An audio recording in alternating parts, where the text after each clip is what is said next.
What's going on, everybody? Welcome back to another day, another week, another month. It's December 5th. We were supposed to get a trailer today for Grand Theft Auto, but said, screw it. They released it yesterday because someone was an asshole and they had to release it early.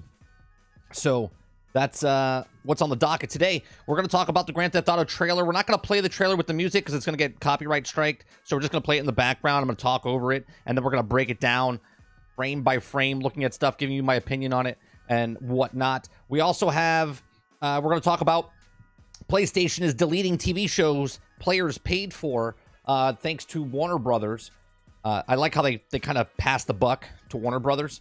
PC Gamer has an article about Fortnite is adding Lego-themed survival crafting mode that includes Lego versions of over 1,200 of the already pre-existing skins. So we're going to talk about that as well. We're also going to talk about why Respawn Star Wars first-person shooter could be more like Apex Legends and less like Battlefront. Game article comes from Game Rant. And we're going to talk about Grand Theft Auto 6. Lots about Grand Theft Auto 6. We got articles coming out. Grand Theft Auto 6 trailer has smashed through 60 million YouTube views in just 12 hours. And this is 2 hours ago. So it's way past that already. And then there's another one.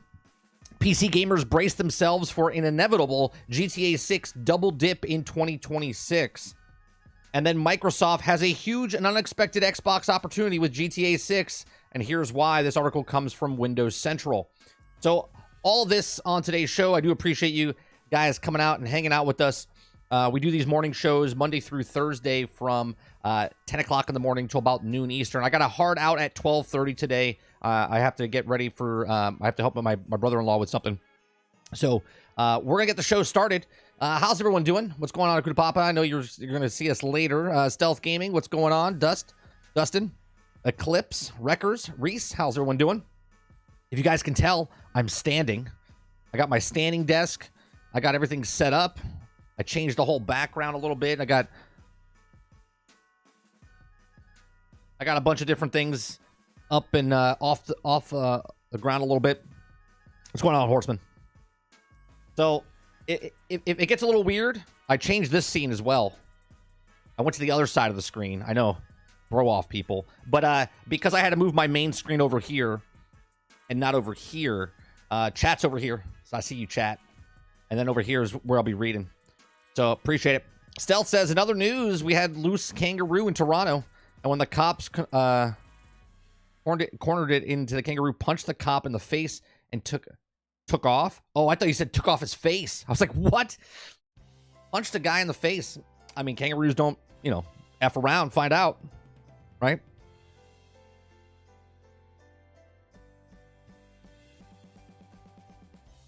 Eclipse says, I love the opening. Nice. I love you having music playing now.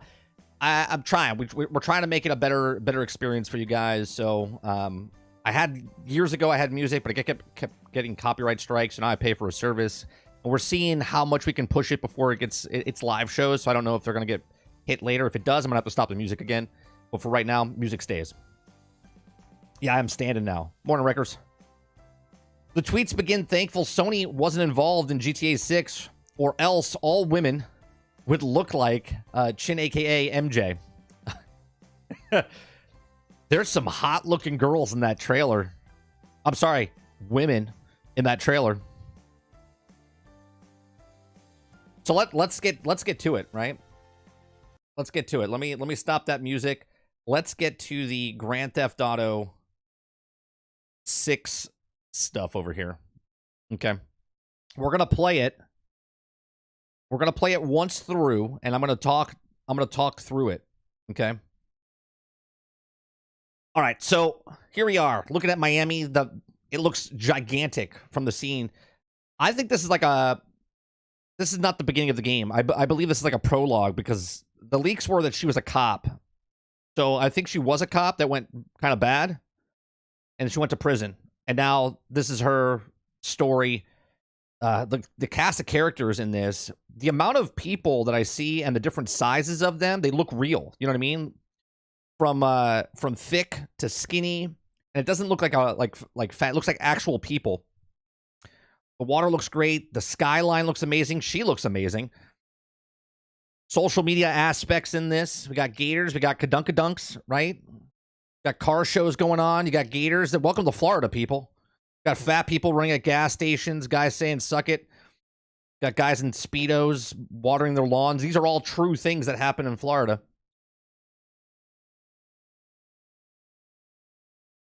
This looks good. That's a everyday accident on I-4. Or I should say 95. This looks... there's some of you that are saying that this trailer looks kind of mid. I don't know. You guys might want to go to the doctor and get your eyes checked. Because this looks amazing. This looks amazing. And I'm not getting hyped up because it's Grand Theft Auto. I'm looking at just my eyes. I'm just looking at it with my eyes. Okay. Am I getting... Hold on a second. We got this happening. Where's that chat box? I don't like chat. Chat, you're not on the screen. Sorry. Right? If people think this looks mid, there's no help for you. I'm being serious. I'm being serious. Your expectations are so high that when you look at this and you think... I'm more animated now because I'm standing. If you think that this is mid, your expectations are so high, there's no help for you. You got to go outside. You gotta go touch grass. Go pet a dog. Look at like real life, and then come back to video games, because there's no way in hell that this video that you just watched of Grand Theft Auto 6 looks mid. Now, you might call it mid because you don't like Grand Theft Auto, and that's cool. But visually with your eyes, looking at that trailer, saying this looks mid, I can't take you serious. Right? I can't take you serious. This, now, be honest with you now. Battlefield 1 and 2 look better than this graphically. Okay? In my eyes. But this looks phenomenal. For where Grand Theft Auto came to what it is, this is higher tier than Red Dead Redemption 2. Right? Look at the detail. Right? Let's back up and let's go frame by frame, shall we? All right. Look at this landscape. Okay? Now, maybe you're watching this on like 480 with like Vaseline on your glasses. Maybe you woke up and you haven't rubbed the crust out of your eyes yet. Looking at this is not mid. Well, that's fine, Travis. If you don't like it, that's cool. Okay? But to say that this thing looks mid, I don't know what you guys are looking at. I can't take anyone serious if they go, yeah, the graphics are okay. Yeah. Like, right? Look at the vastness. Look at the skyline. Look at the drawing distance. Now, obviously, there's fog and stuff there. Right? This is supposed to be, and here's where I'm a little confused. Okay? At the end of it, it says 2025. I'm looking at this. And this reminds me of Cyberpunk 2077. Remember when we saw Cyberpunk 2077 like 6 years ago and they showed it? I went, they ain't no way it's running on this current gen console. And that at the time was PlayStation 4 and Xbox One. Okay? I was like, there's no way Cyberpunk is going to run properly. And I was correct about that, right? I was correct about that. Then it came out for the new systems. It works great, but it worked terribly for the old systems. I can't see this one working. Okay? I can't see this working correctly for the Xbox Series X and the PlayStation 5. I don't know what it is. I feel obviously it's coming out for these systems. But this is pushing it to the extreme. Right? This is taking the consoles that you have now, PlayStation 5 and Xbox Series X, God forbid Series S. Rest in peace. Okay? This is going to be pushing that to the limits. Okay? What's going on, Kylo? What's going on, right? People don't like this, and they have some problems. It's the first trailer, and more is to come. Yeah, we have no idea, right? Just seeing a glance at this is amazing. What's going on, Dave Rose? I think it looks great, but it feels fucking dumb to release a trailer now, and we know it's not dropping until late 2025. I agree with that. We can get to that conversation in a little bit. I watched this trailer. I was like, oh, yeah, here it is. I was like, here it comes. And then 2025 showed up on the screen. I was like, wah, wah. It's like the trombone sound. Wah, wah, wah, wah. I was like, oh, boy. Right? I say launch title for PlayStation 5 Pro. That's another conversation we could have, Stealth. Right? Because I feel like this is pushing. Now, obviously, it's going to drop for this console. It's going to drop for these current gen consoles. And then it's going to drop for PC. And then the next console comes out. We all know this. This is what Grand Theft Auto and Rockstar does. Right? How many consoles? It was on the 360, the one, and then it was on the next gen, right? It's on like three different life cycles. Okay. Most likely be 30 frames per second. Perhaps. Red Dead pushed the limits of PlayStation 4 and Xbox One. Same with GTA 5 on the 360 and the PlayStation 3 is what Rockstar does. Right. They take it and they level it up, right? I mean, look at the traffic. The traffic looks good. We got airplanes, we got birds, we got stuff in the sky. Right? Lots of stuff going on. You got boats in the water. Looks beautiful. Okay. So first of all, I think the protagonist looks primo. I think she looks fantastic. Okay. Now, here's my thought process on this, right? Based on leaks and stuff that we saw like a year ago, people talking about how Luisa, I think that's her name, okay, is supposed to be a police officer, and then I forget what Jason was the other character. So we knew it was a duo, a Bonnie and Clyde type of thing. Okay, and I was like, that's kind of weird with the police officer. But here's the thing. I think that she was a police officer. This is just my thought process based on the leaks and stuff. And I think what we're seeing here, she's in prison, obviously, because she's no longer a cop.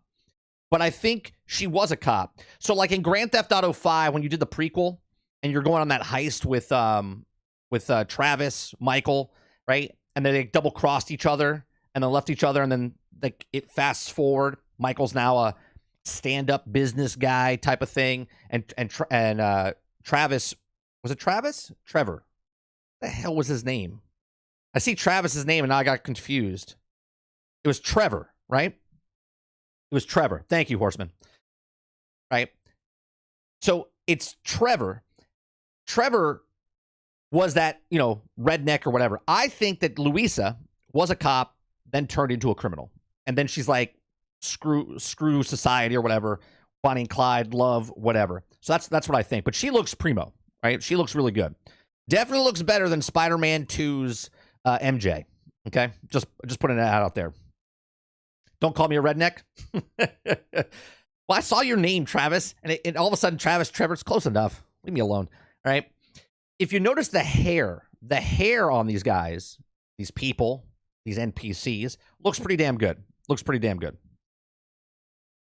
So being in Florida, the trailer captures modern-day southern Florida. Is this modern day, though? It seems like it's like 90s, maybe early 2000s. I don't know if it's modern day. Is it modern day? I'll have to look at the cars and stuff. You see dolphins jumping in the background. I see a lot of stuff that we're going to be doing in the water. Now, in Grand Theft Auto 5, there was a lot of stuff underwater that people didn't explore, okay? But it was there. You could swim in her, find some things to collect and whatnot. Morning, Super Dave. Make sure you guys hit that like button down below. I'm going to be standing for 2.5 hours here. I'm going to be standing. We're trying something new here. I got a standing desk.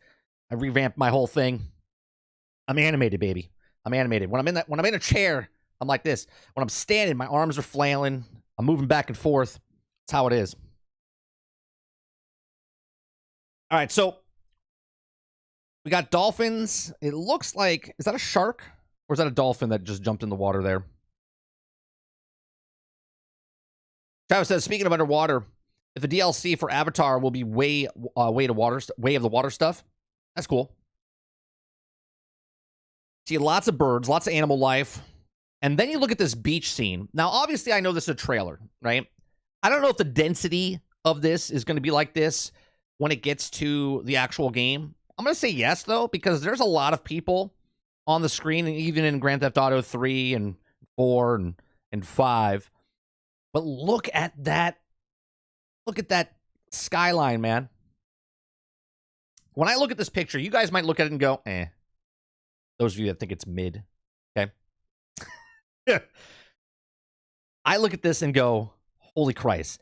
Can I go on top of that building? I know I can go on top of all buildings because I can get on there with a helicopter or whatnot, all right? But can I go inside those buildings? Can I walk up those buildings? Can I, when I'm playing Grand Theft Auto online, okay, can I get that apartment building up there? Can I pay for that apartment building up there? Are they going to change things this time around where there's that building in the middle of Grand Theft Auto 5, okay? And it never got fixed. It never finished. Okay, are they going to evolve the things? Now, obviously, this is just a trailer. I'm speculating in a bunch of stuff with online, but I want to know these things, right? And we got to wait a year and a half, maybe 2 years to find out these things. Go on, Makoki. Will the game actually look this good, or is it just pre-rendered? Grand Theft Auto, look at Red Dead Redemption 2. Why would you have any doubt that it wouldn't look this good?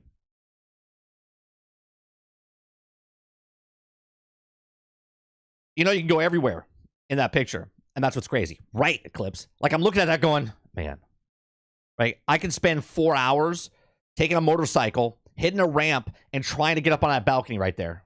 Or there. Or there.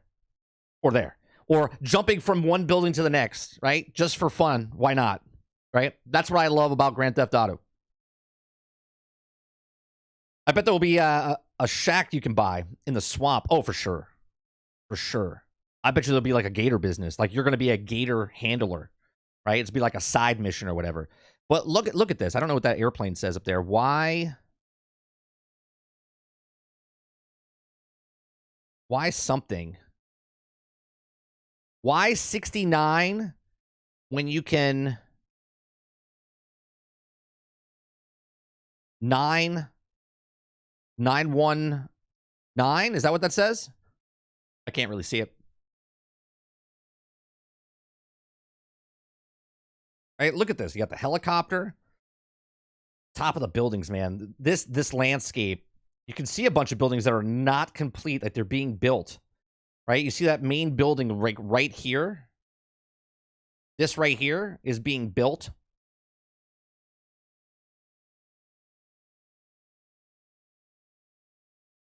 Travis, member for 9 months. As someone who's not a GTA fan, I will admit this looks really good. My issue is never with how it looks. It's the whole criminal thing that's mad to me. That's understandable. This is why I like Grand Theft Auto. I like being a criminal. I like actually that I could be a taxi driver. I could pretend to be a cop. I can do anything I want in this game, and that's why I like this game. Right? Eclipse says the draw distance is so damn good. Yeah, look, I mean, it's foggy in the back, but here. It's foggy in the back, but you can see past the fog. Like, you can see the other parts. Now, obviously, there's always going to be that because of, rendering distance and whatnot. D-Money says, always thought that the GTA mechanics, functionality, features, content was top-notch. I could just never get on board with the gameplay. Never found it fun. It actually play. Anyone else? Yeah, there's a lot of people like that, D-Money. A lot of people like that. You're from New York, Dirty? You don't like being a criminal? You are one? I'm not from Australia. Travis, I'm not from Australia. I'm from New York. There's a difference. My Australian fans are going to get upset with that one. My apologies. Just stating fact.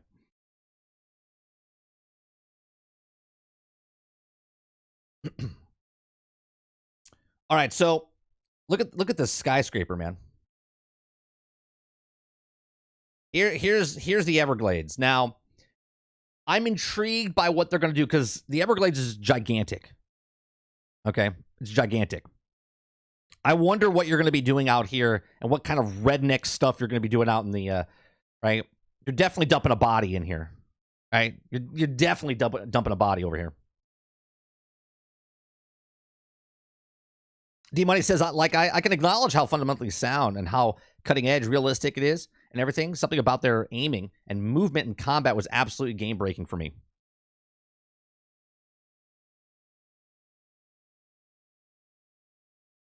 Now, the animals, I know you guys look at this and go past it and go, whatever. They probably put testicles on these birds. Okay, I'm just saying. They put testicles on horses in Red Dead Redemption. You could probably go up to one of these male or female flamingos and figure out which one's male or female because there's someone at Rockstar working on nutsacks for these animals. Okay? You could put that in the book. There's ducks. There's gators. You got swans. Not swans. Flamingos. No, there is cranes. Sea cranes out there. Sandal cranes. Okay? And you can guarantee there's going to be some ball sacks on some of these people as well. I'm not judging. Could be anybody. You pick anybody on this beach right now Gonna have good style ball sacks. Okay, so this beach scene. Okay, look at. Okay, what I love about this one picture captures Miami Beach. Okay, look at the difference between some of the women and the men on this beach, right? Like if you look at this girl, you can see that she's more fit. She's running. Okay. Athletic. You can see her athletic fit of body. Same with this dude. This dude's ripped right here in the middle with the blue shorts. Okay. Then you look at some of these people over here, like this guy with the purple shorts back here. He's got dad bod going on. Okay. Same with this dude. Like he's muscular, but not as muscular as this dude here. Okay. So I wonder if there's going to be a system, like even this guy laying down on the beach over here. Okay. But this dude on the beach, his body for a man is different than the other three that I've already shown. Like, look at this dude in the black shorts, then the purple shorts, then this dude, and these guys right here. They all look different. Okay. They all have different body shapes and sizes, which looks good. Now look at the women. Okay. The women, like I said, this is an athletic body. Okay. But then look at this girl, right? She's more plus size. Okay. But then you look at this girl, she's like mid-range, right? She's got the pear shape going on. Okay. And you see a lot of this down in South Beach. You see a lot of this in just places. Then you look at this girl over here. She's just all through, just proportion all the way across, right? You see this girl down here. She's got the pear shape. She must be Colombian. She's got the Colombian ass right there. You can see it, right? Then you got this white girl sitting next to her, flat ass, very flat, right? So lots of different people that you can see. And I'm being very serious here. I'm making jokes, but seriously, look at all the NPCs that you see here. And if this is like this when you get the game, I don't know if it will be, okay? But you can see all the different... If this was Starfield, if this was Cyberpunk, if this was any other place, when you look at these scenes, you see the same people copy pasta around, okay? If this is like this, fantastic, okay? Hey, you got jet skis, you got a truck loading in a boat or some jet skis in the background, right? You got lifeguards on duty, you got the helicopter flying, you got a couple of helicopters, a couple planes. I don't know what this is up here. It's not a helicopter. I don't know what that is. You got a dog, a little chihuahua, right?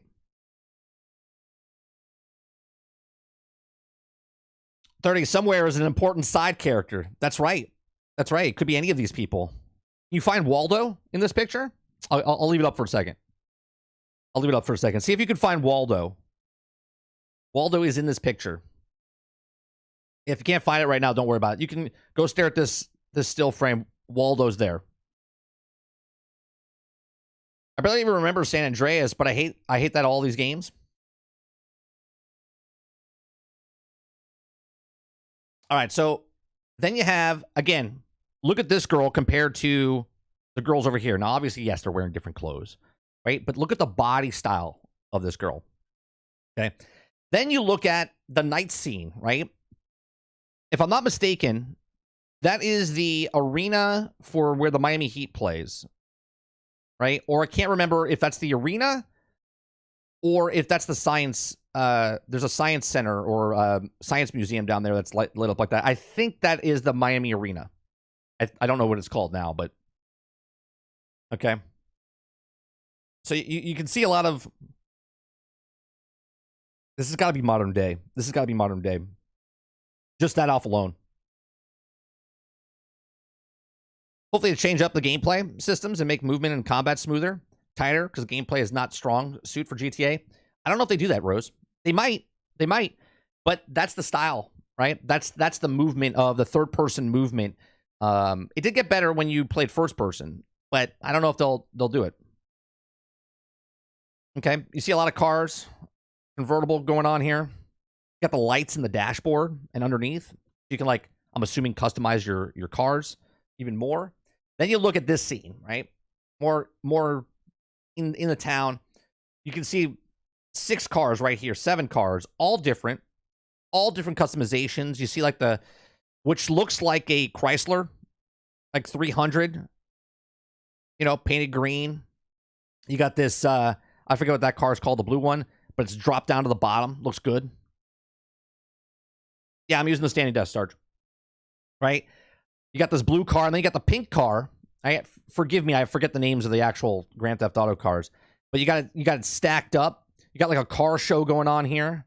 Now, in the game, there's probably like missions you go on and whatnot, soup up a car, go to a car show and stuff. But inside of online, there's already car shows going on in Grand Theft Auto 5. So Grand Theft Auto 6 is going to be much more interesting when it comes to stuff like this. You see the nice little nice bicycle, Jesus Christ, motorcycle. You see the customization on the windows that you could probably put as well. Custom paint jobs. Again, lots of different people and characters. They don't look copy pasta. Okay. Now you got inside the nightclub. It's called Make It Rain. So those of you that really wanted a strip club, there you go. You got the Kundunk right there, close to my face, like right here, right? Right? Someone had, let's thank the people that had to go to a strip club and do their research. Okay? They're like, take a tape measure. They're like, excuse me, can I want to make sure that we're trying to make an accurate thing inside this game called Grand Theft Auto 6. So they're making sure. So she's shaking it. Look at that. Look at the animation on that thing. Right? Let me back it up a little bit. Right? That's like a gyroscope thing going on here, right? So you got a lot of people, a lot of different customization. Again, look at this girl here, like her body compared to the body of the girl that's on the stage, and whatnot. You got some waitress walking through with like champagne and fireworks coming in. The actual place is called Make It Rain Mondays. So you got to throw your money there. Then you got, I don't know who this is, but you can see that he's got gold chains. So I don't know if there's customization where you can put all these different gold chains and different things. You can even make your teeth gold.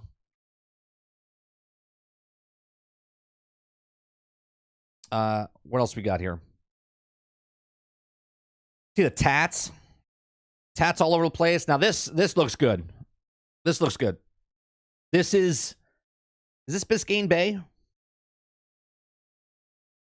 But this looks fantastic at night. The night scene, you can see that because it's night, the fog is gone. There's a less of a haze. But look at that skyline, that boat. Look at that boat. Right now, I want to get on that boat. First thing I'm doing, jumping off the pier, swimming to that boat, and killing everybody on that boat. Just because I want to. Just because. All right? Play some tennis. Right? You can do whatever you want.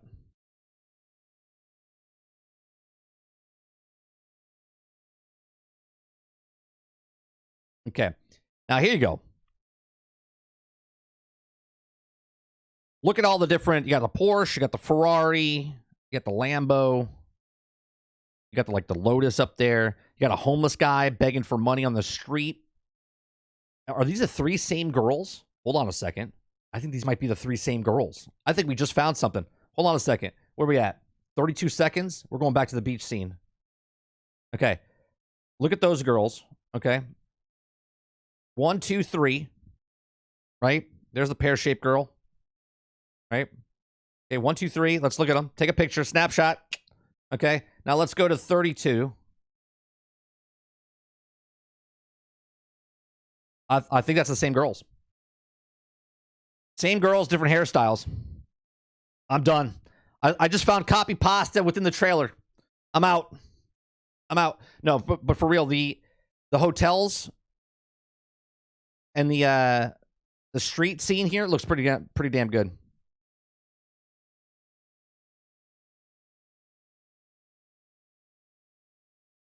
This looks good though.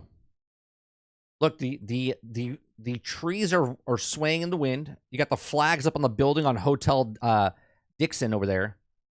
Moving. Got another club scene here.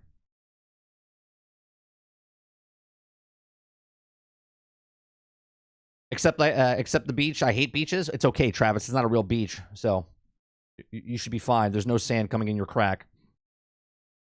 Then you got this one. This one seems... This is going to the Keys. This is definitely going to the Keys.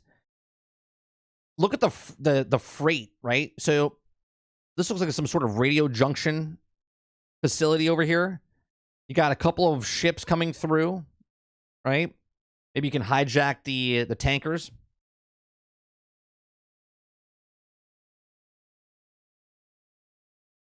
Got airplanes, speedboats, yachts, container, people just fishing off the road, all the cars that are there, motorcycles going on. Right? Again, look at the female, okay?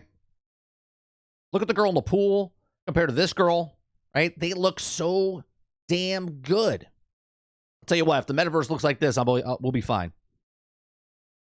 She's got like Louis Vuitton. Is that what that is? Or Versace? What, I forget what it... This almost looks as good as Starfield, am I right? Am I right?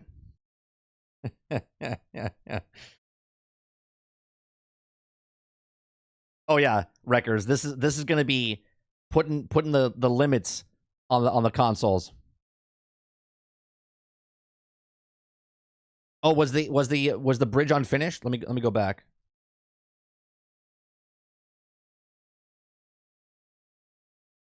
Oh yeah, right there. Definite stunt jump right there. And then another one over on the other side. Didn't even recognize that, Eclipse. Oh, for sure. Hauling ass. Motorcycle, you hit that. Wow. That'd be awesome. That's awesome.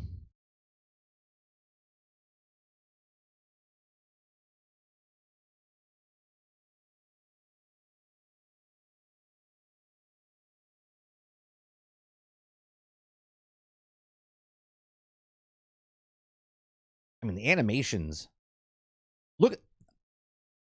Look at the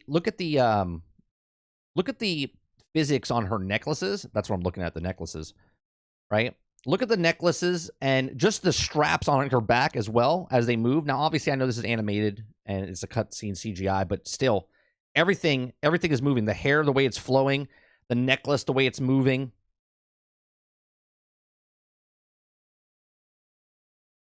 Then you have Dad Bod Squad.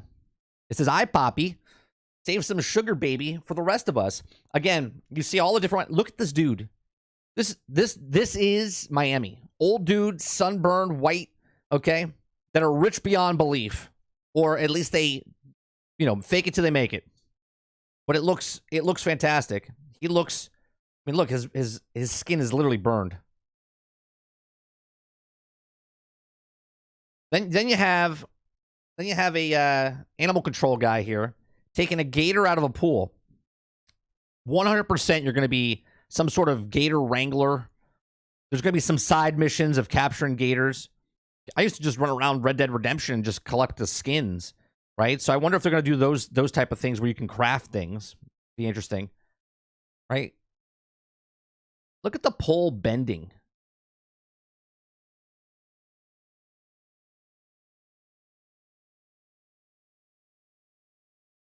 I mean, look at this. Then you got this must be the girl that works in the strip club, okay? Because looks like the same ass that we saw back in the strip club.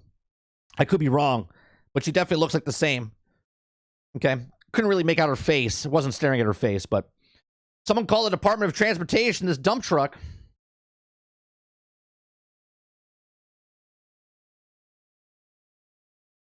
Now, this right here, some sort of car show circuit type of thing. Obviously, you're going to be doing some street racing. The street racing looks pretty damn good. Or the scene, I should say. There's going to be like some underground street racing. This will be very interesting during online as well. Then you got more girls dancing. And then this is funny. Right? I don't know why you would see this, but this is fucking hilarious, right? So there's a giant gator. It's got to be a good 14, 15 feet walking into a convenience store, okay? And I know a lot of people look at this as it's just a cutscene or whatever. I look at this and going, you can come into this convenience store. You're going to be able to buy goods to heal you and whatnot. You could probably rob the joint. Be interested to see if you could win the lottery.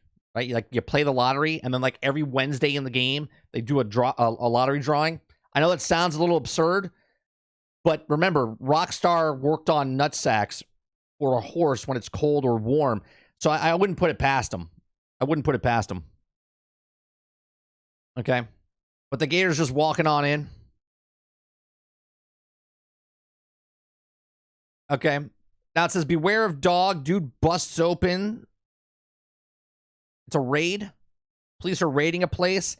Now, I want to know, obviously this is like a cutscene or something, but why would we see a first-person body cam of a police officer? Right? Now, I don't know. I don't know if this is Lucia. And this is like the prequel type of thing. You're seeing like a case that she's on where she busts in and maybe a case goes wrong and she gets framed. Perhaps. I don't know. That'll be my thought process there. Okay. But it does look a little weird. Or it could be absolutely nothing. It could just be a thing. Then you see this fat guy running. Fat guy running at the gas station. You would think this is like actual like real life footage here. And obviously, look at the pothole. There's like potholes inside the road that have been re-graveled or whatnot. You got monster trucks. You got splashes that are happening. I don't know if you guys can see that. Very, very right there. Right? There's a splash that happens when they go over the road, over the water. You got a guy coming out of his car. Again, this looks like, I don't know if it's a police vehicle, and you pulled someone over, and then this dude's telling you to suck it. Okay. But I don't know if you're a cop at some point, and then this is or if it's just TV footage or whatnot. It's interesting also to me that on these social media things, it says follow.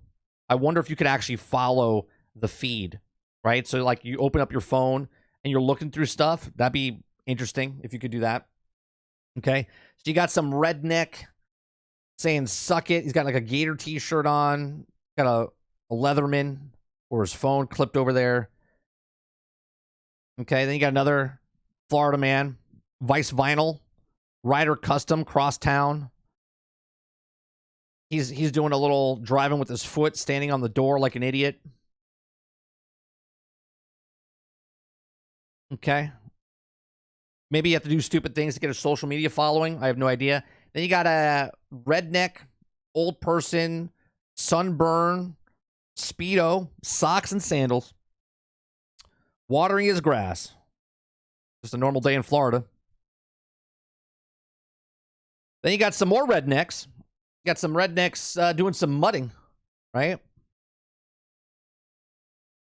And again, look at the body styles of these characters compared to the ones that you saw on the beach earlier, right? And you can see a lot of different vehicles, a lot of different types of vehicles in the background with customization with the tires. Like look at the monster truck back here with these big tires compared to the one up front over here, compared to the Polaris type of vehicle over here on the side. Right? Obviously, oh, and there's this thing right back here. This is the duck. This is the thing that you go into in the Everglades and mudding and whatnot. Like a whole bunch of people get on it. And you go through. That's back there in the background. So that's interesting. So some sort of race going on. You see this other big monster. Like look at these wheels, right? And I believe this vehicle is from Grand Theft Auto 5, if I'm not mistaken.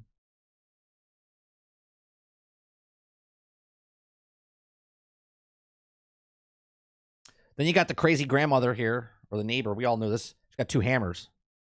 She's ready to do hammer time. Neighborhood watch. Don't play around. Okay, she doesn't like you there. Take your phone. All right, Karen. Why don't you calm down? Right? She was probably smashing the car behind her. Then we got people doing some stupid shit at a party. Guys smashing himself through a table. I've been there. I've been there. Okay. And then we have, this is Jason. This is the other character here. Right? At the billboard. I don't know what the hell that is.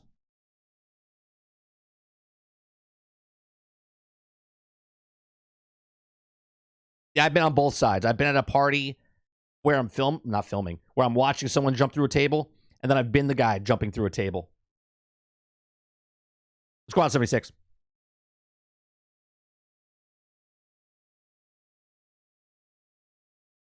It could be. It could be the beginning of the game Eclipse. It could just be like, welcome to Vice City and stuff that's happening. I think she looks good. And people are going to start making this a thing, right? They'll be like, is this okay to be a female, to be the protagonist? It's the first female to be a protagonist. Nobody gives a shit. Nobody gives a shit. Nobody gives a shit if it's a female or male protagonist. Nobody cares. Okay? There's going to be articles written and all those things and all. Is it going to be good? Is it? Like, just shut up. Shut up. Nobody cares. Nobody cares.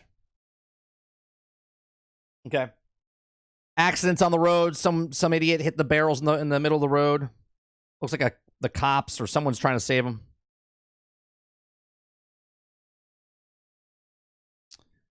This guy has probably got jobs in Grand Theft Auto. Like, when you see a guy like this, you're like, he's an accountant, right?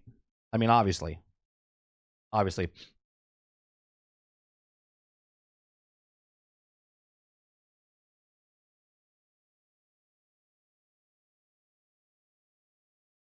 No, I don't think the cops are trying to help people, Travis. I think they wrecked a guy trying to run, and now they're trying to arrest him. Then you have people doing wheelies and stuff down the street. This is definitely modern day. Definitely modern day. Like a riot going on or whatnot.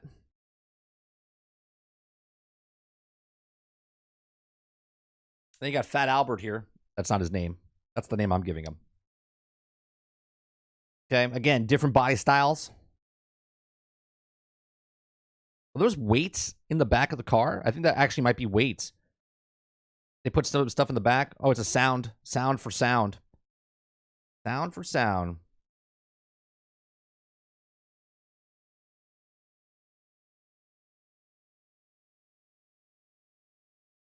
Old CRT monitor up there. $14.99. Pissweiser. Gun pawn shop. I do love an old muscle car, man. I do love a good muscle car.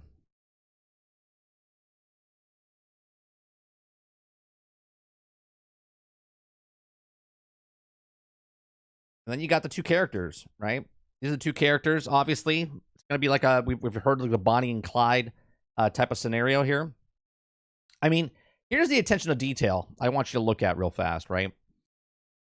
Look at the painting behind Jason's head. Okay, it's an oil painting. It's an oil painting, and it literally looks like an oil painting. Again, I know this is a CGI trailer and whatnot, but the fact that it could have just been a picture, okay? But they literally put the grooves and the brush strokes inside of the picture frame. You can see it, and it's not just a copy pasta. You can see the different. You can see, and I know I'm being very like picky, like I'm looking at the details, but it's insane. It's insane. And then you look at the character models themselves. All the girls that we've seen, all the guys that we've seen, they all look different. This is very impressive, right? Very impressive.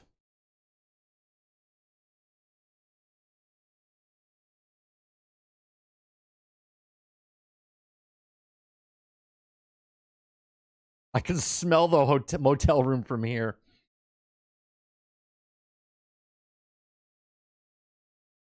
And that's it. That's Grand Theft Auto 6. I think it looks great. I think it looks great. My biggest concern right here is this last part when it says Grand Theft Auto 6 and it says coming in 2025. I was like, are you kidding me? But it is what it is. When it comes out, people play it. It's going to be the best-selling game of that year whenever it comes out. And at the same time, right, at this point right here, right, every single game developer at this point was like, what's the date? What's the date? And then it popped up, and I can tell you with confirmation that every developer, every game developer in the business, pop champagne wherever they were, they're like, Oh my God, we can release our game in 2024. Grand Theft Auto's not coming out. Oh my God, all this work we're doing. We can still release a broken, buggy game and have 18 months to fix it, guys. We can still release a broken game and take 18 months to fix it. We got time. Holy shit. Oh, Grand Theft Auto's not coming out till 2025. Is that early 2025? That's early 2025? It doesn't matter. We can still release our game before they come out, because if it came out to 2024, we had to push it back to 2025. Thank you, Grand Theft Auto. Thank you so much. So that's Grand Theft Auto 6. My first impressions of the trailer there with you guys. I think it looks phenomenal. Again, if you guys think in any way, shape, or form that looked mid, stop playing games. Just stop right now, because nothing this point forward will impress you in any way, shape, or form graphically. If you look at that and go, it's mid, right? Just start playing, start over, hit the reset button, either stop playing games or hit the reset button and start off with, like, I don't know, start off with like a voxel type of game, work your way back up to like reality, because that game looks phenomenal. Looks phenomenal as far as graphically and what there is. Now, is it going to be like a Division 2 where they could downgrade some of the graphics? Sure. Okay. But to look at that and go, it looks mid. Amazing. I don't know what to tell you.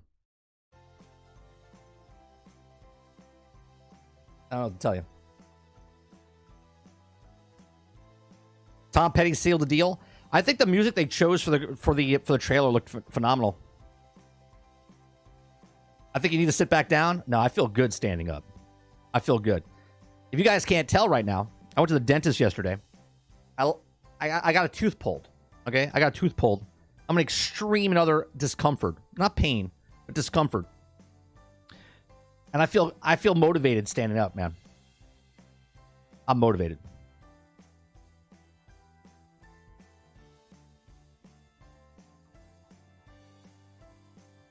How's the soapbox working for you? I mean, I'm not standing on a soapbox, but, you know, isn't that what YouTube is, though?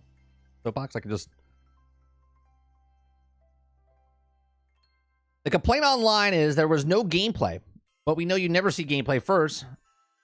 Here's the real takeaway from this, and I called it ahead of time, right? Everyone's like, video game award show, video game award show, video game award show. Now, they might still show some gameplay or some trailer, okay? They might show some gameplay footage at the video game award show, but I said it. Confirmation, receipts in the bag, okay? I said, Grand Theft Auto doesn't need the video game award show. The video game award show needs Grand Theft Auto. They were going to release it today, this morning at 9 o'clock. Instead, they had to put it back yesterday because some asshole leaked it ahead of time because he had to get the 10 seconds, not even 15 milliseconds of fame. Okay, we don't even know about him. We just saw the trailer. Okay, they launched without the video game award show. Now, right now, can anyone guess the amount of views are on the official Rockstar site? Right? Don't look it up, chat. Don't you look it up. Okay? How many views do you think it has in 16 hours?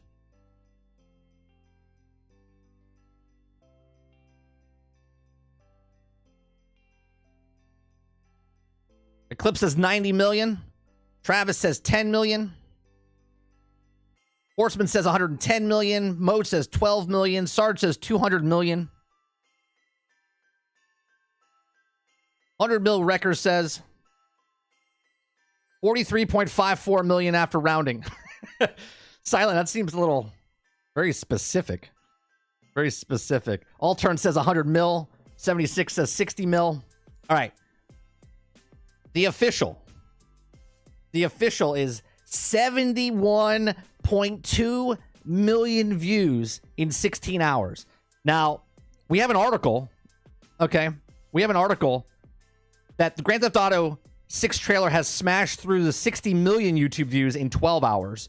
So in just 4 additional hours, it gained another 11 million views. So by the end of today, we're talking 150 mil. We're talking 150 mil. Okay.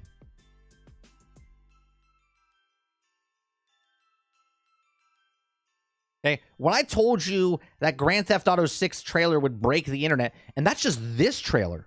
Okay. You got to start looking at other people's trailers, right? If I type in, right, here's a trailer for GameSpot. GameSpot, 12 million views.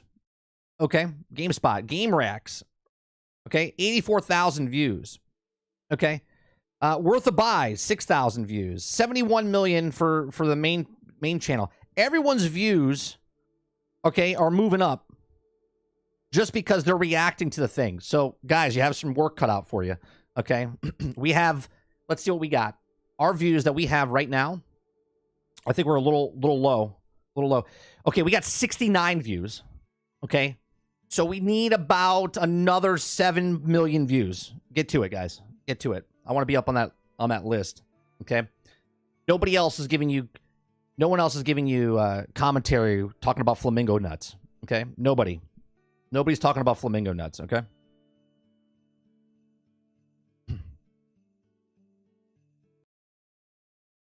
All right. We're gonna go over this other article here. We're moving along real fast here, guys. Real fast. Grand Theft Auto 6 trailer has smashed through 60 million YouTube views in 12 hours, which at the time of recording of this is delayed, or I said dated. It's at 71 million at 16 hours. The last 24 hours have been video game carnage is the best sort. Rockstar has previously announced the first trailer of Grand Theft Auto 6 would debut, and about 3 hours from the time of writing this, instead of a full trailer leak, saw the studio decide to get out ahead of the time release and trailer early. Rockstar's developer may not have been happy about it, but the crowd went wild.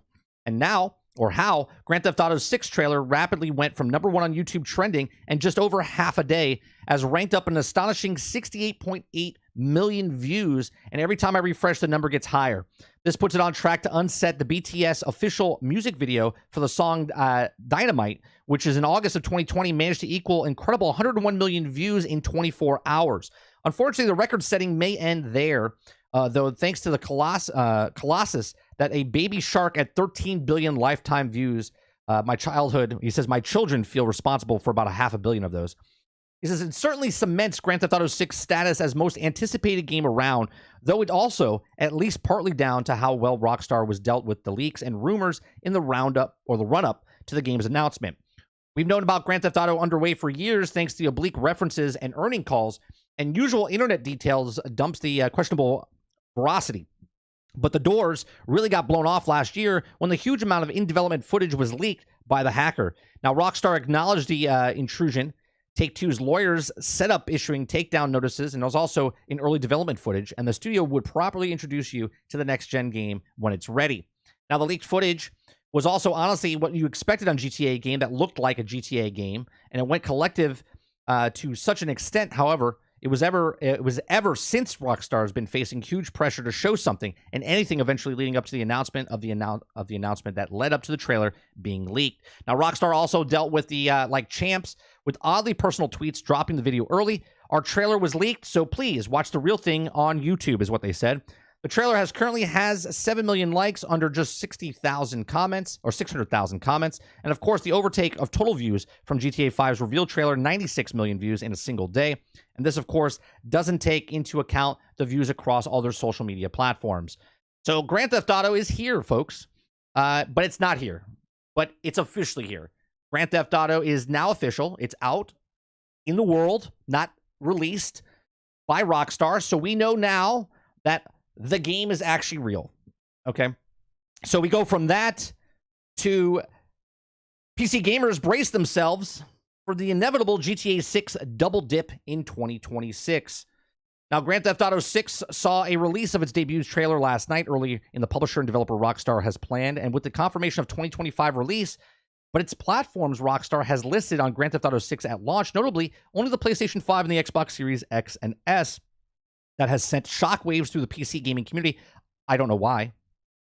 They've never released Grand Theft Auto simultaneously on PC and consoles. They've never done it. Okay? At least in recent memories of the last 15 years, right? So, Karasi glance online at PC gaming communities, subreddits, and social spaces show a mixed downbeat acceptance and shock that Rockstar plans to skip the PC for GTA 6 launch in its day and age. The option is either waiting for play GT 6 from 2026 or perhaps beyond, or buckle up and go famous Rockstar game double dip. Okay, so that exactly is what some fans have said are going to do when their worst fears have been released over the PC gaming subreddit post after post Rockstar's decision. I'm not double dipping in 2027. It's a joke, Silver Dragon. I heard they also confirmed it for the PlayStation 6, PlayStation 7, and PlayStation 8, jokingly. And there are plenty of serious comments from the PC gamers angered by Rockstar's decision. Come on, man. Even FromSoft releases it on PC. Hate Rockstar for this, man. Come on, said Quirky Football 9043. Quote, does this surprise me? No, considering their history. Do I think this is a brain-dead decision in 2023? Hell yes, says Fearless Butterfly 3. We've got stiffed on Red Dead Remastered, and now this. Thanks for nothing, Rockstar. This I don't understand. If you want the thing so bad, buy a system. If you don't, and you want to wait, there's no difference between this game and any other game that you had to wait for. Okay? Now, do I agree with it? No. Okay? But to be shocked about it, justifiably though, half these kids that are complaining probably were like 6 when it came out, the last Grand Theft Auto, and now they're 18. You know what I mean? So they probably didn't really recognize what's happening. It says, honestly, the way Rockstar treats PC players as a second-class citizen is a joke, says Tizas789. They released their games later and recently updated the console version of GTA 5 and ignored the PC version, and their parent company sued modders for threatened them. Not to mention modding tools like Open4 have been shut down because of them, and they don't care about the PC players. Okay, if you say so. Did anyone expect different? Really? Asked Esseth. PC will drop a year or two later, like everyone and their releases. That's right. Some PC gamers desperate for GTA 6 have even said that they now plan to buy an entire new console to play at launch. That makes sense because Grand Theft Auto is a console seller. That's what it is, right? So the upshot from all this PC gamers face is lengthy wait to play perhaps one of the defining games of this generation. Unless they bite the bullet and double dip, of course. Now, Rockstar has, from when it comes out to launching in games on console, only, of course, on Red Dead Redemption 2 launch on PlayStation 4 and Xbox One, first in October of 2018, and then PC a year later. Going back further, Grand Theft Auto 5 launched on PlayStation 3, Xbox 360, and in September of 2013, before launching on the PlayStation 4, Xbox One in November of 2014, and it didn't launch on PC until April of 2015. PlayStation 5 and Xbox Series XS versions also launched in March of 2022. So, and the 2010s Red Dead Redemption didn't launch on PC at all. It came out on PlayStation 3 and Xbox 360 in May 2010, and went in August this year on PlayStation 4, the Nintendo Switch, leaving PC gamers hanging once again. Rockstar is famously secretive and rarely explains itself, so it's unclear exactly why it prefers to avoid the PC for its games at launch, and IGN asked for comment about back in 2012. And who left the company he co-founded in 2020 was Dan Houser, while the team planned to skip the PC for launch of Grand Theft Auto 5. It says, quote, everything else is up for consideration, he replied. That's all I can give you. The main thing is that we are not, and we will third-party publisher, and we're not Nintendo, and we're not Sony, and we're not Microsoft, and we love all of them in different ways, but we can do what we want wherever there's an appropriate business opportunity and a chance to find a market. If that's on Apple, we're putting something on Apple, whatever it might be. He continues by saying, I think that's a fun, if what we do, and if ourselves and content company is use technology, and we don't make it, we use to make the most fun stuff. So, and in August of 2023, IGN asked Strauss Zelnick, CEO of Rockstar parent company Take-Two Interactive, about the lack of PC versions of the Red Dead Redemption port, and Zelnick left it vague, saying he leaves game releases announcements up to the developers. The first trailer of GTA 6 just dropped on December 4th, despite having an original been planned for today, December 5th, and its officially unveiling took place after the trailer unexpectedly leaked on social media. So, there you go. So, I don't know why people are shocked.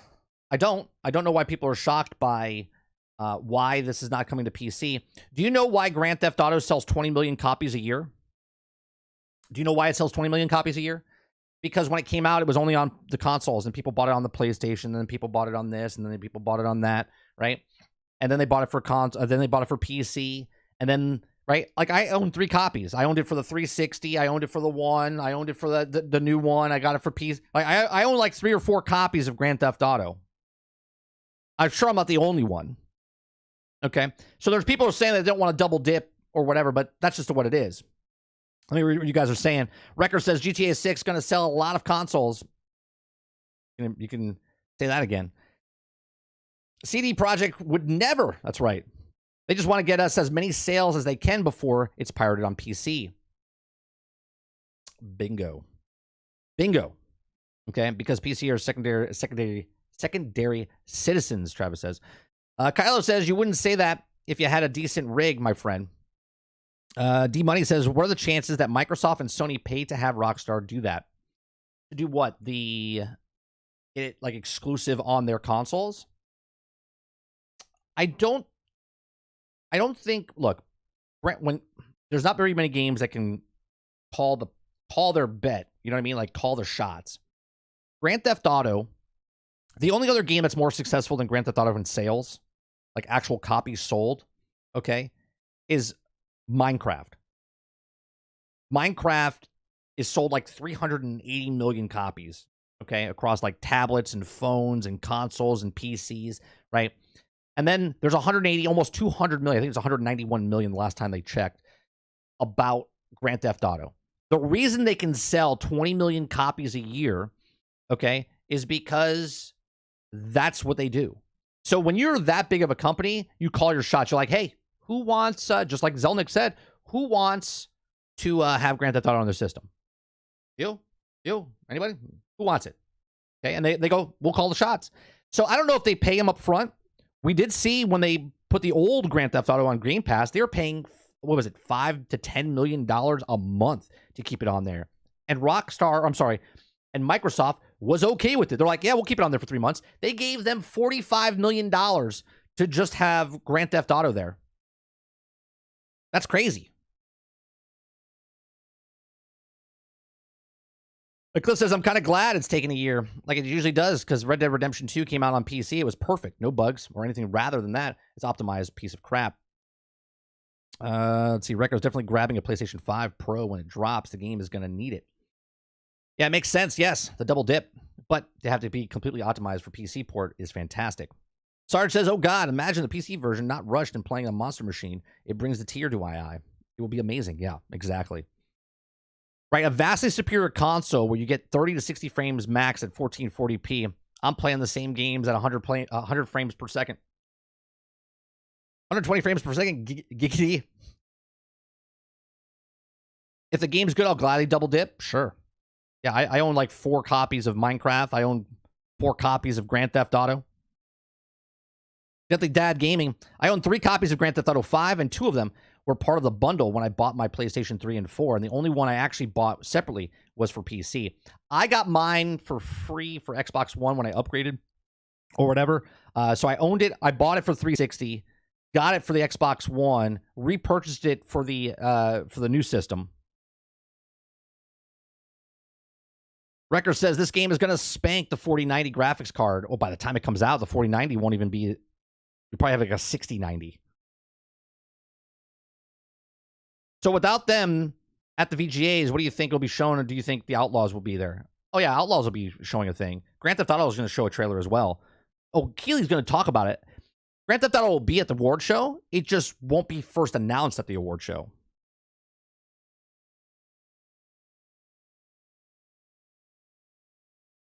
By the time it drops, it'll be like the 5000 series will also be possible with the 6000. Yeah, that's what I'm saying, Kylo. It'll the 4090 will not be there. Technology moves like this. There's no way. There's no way the 4090 is. Yeah, the 4090s will be like my, like a 1080.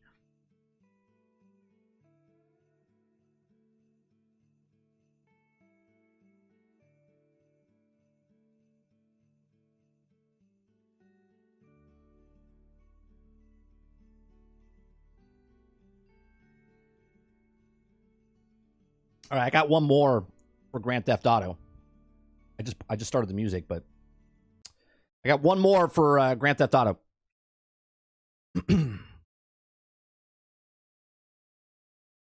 It'll probably get delayed. Yeah, it says 2025. It means it could get pushed back to 2026. I will be 47 or 48 by the time this game comes out.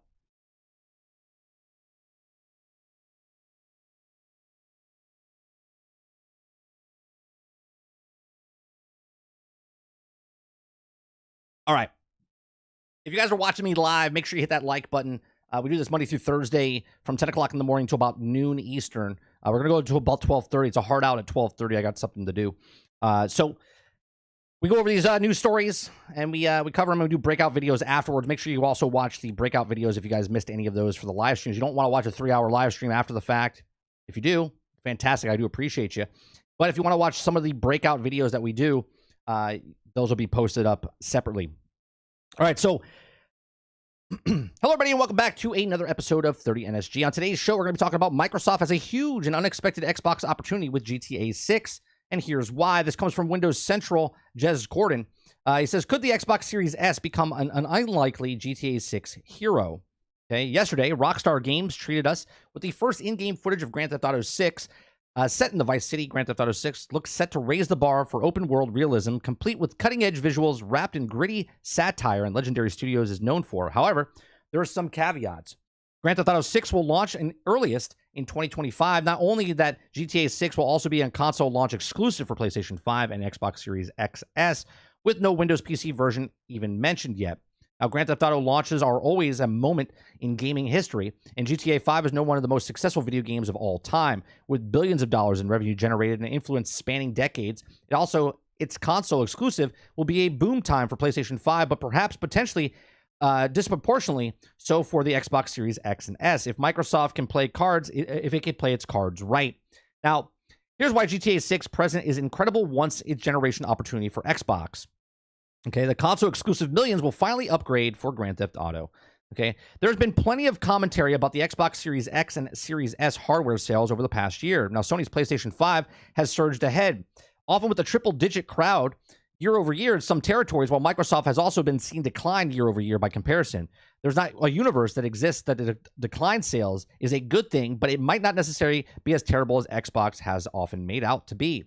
Now, this generation is decidedly weird compared to previous ones, and a large part of it is digital backwards compatibility. We know that the video game consoles have wavered in the hardware sales margin by themselves, and the business model revolves around selling software and services. Additionally, console owners are now tied up digitally to specific ecosystems more than ever. Now, few people want to switch from iPhone to Android, vice versa, and potentially lose access to the digital content they've already purchased on Google Play or iTunes, respectively. Now, the same is true on Xbox and PlayStation and other similar platforms. This is why Xbox hardware sales states might not necessarily be as dire as many like them to make out to be. Okay. Now, the CEO, Nadell, discussed during Microsoft's last quarterly earnings reports that Xbox console engagement continues to increase, even though Xbox Series X and S sales aren't even outpacing the Xbox One generation. How is this possible? Okay, the truth nobody really wants to admit is that you can still consider Xbox One to be part of this generation. The Xbox Series X/S, Xbox One S, and X are shared operating system and primary feature sets. All those big service games enjoyed by a casual audience are still presented and they're fully updated. Fortnite on Xbox One is still updated. Call of Duty games will still release on Xbox One. Minecraft is still updated on Xbox One. Roblox, Overwatch 2, FIFA, Apex Legends, Grand Theft Auto Online itself, and various other service games are still heavily maintained on the previous console generations. We don't have access to the Steam-style surveys of the Xbox console install base, but given Adele's previous comments, it's fair to assume that millions of active playing Xbox users are still on Xbox One. For Microsoft, and maybe more economical given that the wafer thin hardware margins are stock limitations for casual players to stick around on Xbox One and the microtransactions, while others spending enthusiastic upgrade. Now, this is interesting. Okay, conversation that we had last week, you guys told me that majority of people don't even plug their internet cable into their console, and I was blown away by that. I was like, what do you mean? You play online games and you're not plugging in your system? So maybe there's a lot more people playing the older systems that haven't upgraded yet. The Xbox 360, I don't know about that, but I do know somebody, right? My brother-in-law doesn't really play video games very often. He still plays on an Xbox 360. Okay, he skipped the one completely. He doesn't know the Xbox Series X or PlayStation 4 or 5. He owns an Xbox 360. right? So, and of course, the same undoubtedly true for Sony and the PlayStation 4, of course. It's probably arguable that Sony has given its user base more reason to upgrade to Microsoft than Microsoft, though the first-party Outpost hasn't exactly set the world on fire.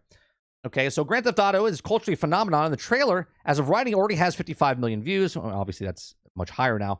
After being live in barely half a day, it's probably be on its way to 500 million in the coming weeks. There's no more video game franchise in all of existence that can even come close to this. 10 years of waiting, 10 years of hype. GTA is generation-defining, universally appealing game that will also be transformative for industry, everybody, everywhere, all in one time. We'll be talking about GTA. Now, only playable current-gen consoles with no options for PC, Xbox One, PlayStation 4, Nintendo Switch, or mobile players to join in the fray. Now, millions of casual players who are happy to stick with the Call of Duty, FIFA, or PlayStation 4 or Xbox One will be considered possible for the first time to upgrade to the current-gen systems. Millions of youngsters who define the game's doubtless 18-plus rating as millions of us did as kids also probably be seeking consoles for the first time. Millions more will probably be weighing up to the pros and cons of each console while heavily factoring in a price, with some of those younger and more casual players, Xbox and Microsoft, potentially have a unique advantage. Now, here's where the Xbox Series S comes in. Most people have an Xbox 360 or a One. The S is more powerful than those, so they would be upgrading, and it wouldn't be hurting them in the pocketbook. Okay? So the FOMO, the fear of missing out, has increasingly been a force of industry discussion in recent years. Although it's nothing exactly new, the video game companies are now selling premium early access, sometimes anywhere up to over a week, for compelling upcoming Xbox games and upcoming PC games. Despite outcries regarding the practice, it's clear that millions of users' disposable income are not take the bait. Sony has arguably created more compelling sales pitches for PlayStation console lineup for Microsoft, a variety of reasons, but few of them perhaps more compelling than Sony's approach to PC gaming. Microsoft has gone all in on day-and-date PC simultaneously launches for exclusivities and fully embracing the model that is software server seller first. The casualties of this for Xbox Series X and S install base, potentially since users can stick to choose platform whether they want it on PC, Windows PC, or even as far back as Xbox One to play as many of the latest games. Though purely serendipity, GTA 6 presents a perhaps once-in-a-generation opportunity for Microsoft to piggyback upon the generation's sell through its own console ecosystem. Okay? He says, if I'm a PC primary or casual player or sneaky youngster tricking my parent into getting a GTA 6 despite its age rating, the Xbox Series S might be the best option for millions of gamers out there. By virtue of price alone, the Xbox Series S could represent the most affordable entry point into Grand Theft Auto 6 world, which is doubtless going to have a huge successful online service game component. Now, perhaps there's a universe where Microsoft actually lands the Grand Theft Auto 6 marketing rights too. However, unlikely that might seem. Okay, perhaps the universe where Xbox Series S gets the price cut GTA 6 bundles, complete with Xbox Game Pass to boot. Perhaps there's a universe where Xbox Game Pass comes with bonus of GTA 6 online, much like the Microsoft deal with Riot on League of Legends. But of course, none of this is set in stone. He says, what say you, Microsoft? So this would be interesting. This would be interesting if this happens where they do get the marketing rights of Grand Theft Auto and they do bundle it. Now, obviously, you could say that PlayStation can also bundle. Let's say they all have bundles, right? PlayStation 5 with the bundle of Grand Theft Auto is going to cost you $500. Microsoft with the Xbox Series S, even though we don't like the Xbox Series S because it's not as powerful as the PlayStation 5 and the Xbox Series X, the Series S is $300. It was also on sale for $250. They could literally put it on sale for $250, give you Game Pass for 3 months, and they can give you a bundled part with Grand Theft Auto 6. That would be insane, and that would be a lot of people be able to get into Grand Theft Auto 6 selling market of lower tier, get Game Pass on top of that, plus you get a bundle with Grand Theft Auto. I'm not saying it's happening, but it could potentially what they're saying. Okay? He says, I know from the talking to people, Microsoft has a large amount of investment was committed to improving developer tools and optimizing the Xbox Series S this year. Now, the high-profile delay of Baldur's Gate 3 on Xbox Series X and S caused by the Series S likely being part of the reasoning. Now, I wouldn't be surprised if Microsoft also is desperate to ensure that Grand Theft Auto 6 swerves similar issues as well, given that the tight spec sheet presents in the console. I don't know if it's going to run very well in the S. I already said that when we were watching the trailer. Now, indeed, it's no secret that the Xbox Series S delivers on price, but comparison on resolution and performance, in a lot of cases, I would argue that Microsoft needs to work with Rockstar as much as possible to ensure that Grand Theft Auto 6 performs well at the bare minimum. But beyond that, there's a huge opportunity for Microsoft to piggyback on the culture moment in history. In a world where it's committed in its own Xbox exclusives to PC day and date, Grand Theft Auto 6 may be one of those last opportunities Microsoft has to capture a new generation of Xbox console gamers coming from PC, iPad, and Nintendo Switch. Users aren't already de facto locked into the PlayStation digital ecosystem. If I was Microsoft, this opportunity would pull out all stops to take advantage of. So that's an interesting take by Jez Corden. Okay. His reasoning is that the price point is just there. Okay. I think this is actually pretty smart. Now, obviously, the people that I'm talking to, the people that watch my videos, the people that watch YouTube videos, you don't like the S. Most people don't like the S. Okay. Because just like better quality, 60 frames per second, up to even 120 frames per second. It's not as powerful. These are facts. Now, the same people that don't care about reviews, the same people that don't care about frames per second, the same people that don't care about 1080p, 2K, 4K, and they're still playing on the Xbox 360 or the PlayStation 3, okay? Or they're playing on the PlayStation 4, or they're playing on the Xbox One. They haven't upgraded yet. So now you got to look at it financially. Is it possible that Xbox sells the Xbox Series S at that price point and they're playing 4D chess? They're playing it so good that they leave this thing at the lower tier where people are like, yeah, you know what? I got $300. Wait, for $300, I can get a new console, right? These are the people that don't know, don't care. They're just like, I have $300. My son, my daughter, they want a system, okay? And they're going to give them what I want because that's what I can afford. And they pay for $300, less than $300. They get Game Pass for 3 months. Okay? Even if you bought Game Pass for a full year, it's still less than a PlayStation 5 or an Xbox Series X. Okay? And on top of that, if they bundled it with Grand Theft Auto 6, again, not happening as of today, but it could happen, that would be a hell of a deal in gaming with Game Pass for 3 months, the console, and a game.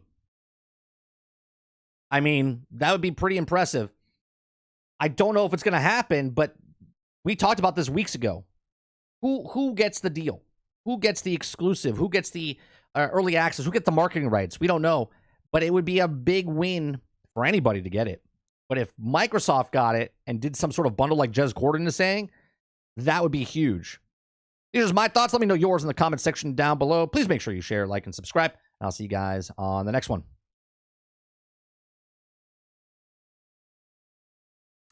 Bell says, check the tweets.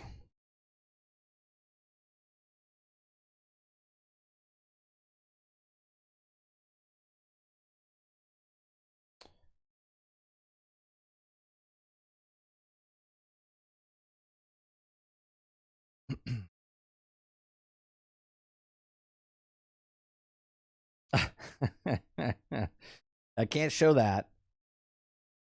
Okay, Joker of Miami from last year's reference. Okay. Yeah, those are spot on. I mean, here, look at I can show this one. Oh, just kidding. This is Grand Theft Auto down here, Grand Theft Auto 6, and this is the actual keys over here. Okay. This one is the guy who I said couldn't hold a job, and there he is in real life. And then the last one's the girl shaking her ass on the car, just like in Grand Theft Auto.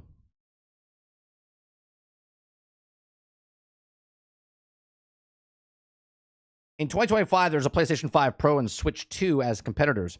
Who's picking a Series S? It all becomes down to money, though, Titan. See, that's the thing. Listen to the conversation. The conversation is about money. Money. It has nothing to do with your knowledge or my knowledge of what's a better system if PlayStation 5 Pro. If it comes out and it's $500 or $600 and someone has a console for $300 and can still play the same games, again, you know that 60 frames per second is better than 30 frames. You know that 4K is better than 2K. You care about game quality. The most majority of population on planet Earth don't give two shits about any of that.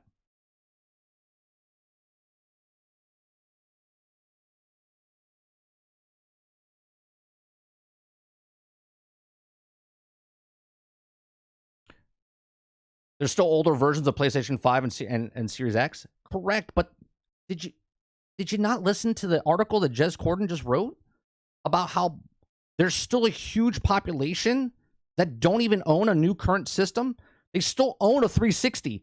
They still own an Xbox One or a PlayStation 4. They haven't upgraded yet.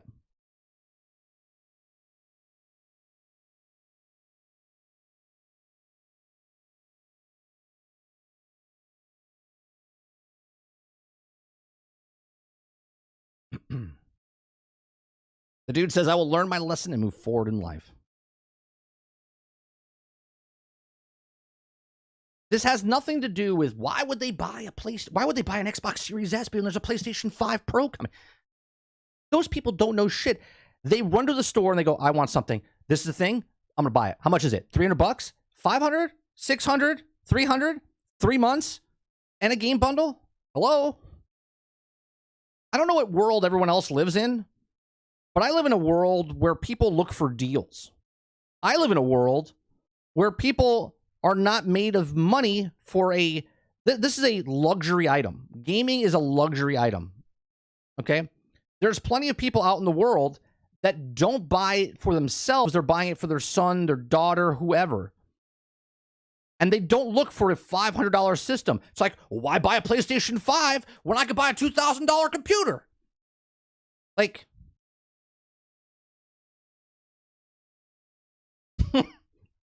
why buy this when there's this? Why buy a Honda when there's a Ferrari? Why buy this car when there's a Tesla?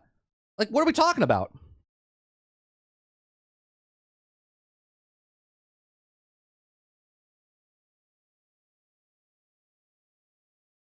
The hardcore gamers see the difference in quality and can't go back, but regular Joe Schmo doesn't realize the difference in quality and doesn't notice these things. Exactly. You, me, are the minority in gaming. We're the minority. Think about this. Think about this. They're trying to reach billions of gamers. Billions. Okay, there's people that play on phone that don't even touch the console. There's only 300 million people that own a console. 300 million. That's if you own a Nintendo, a PlayStation, or an Xbox. 300 million. 3 companies fighting over 350 million right now. That people that have consoles. Then there's the billion people that don't own a console. What are they going to choose?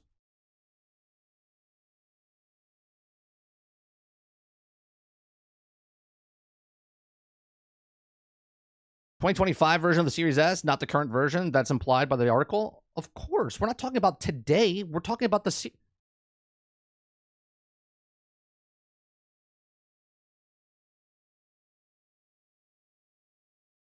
Let me write an article in the future.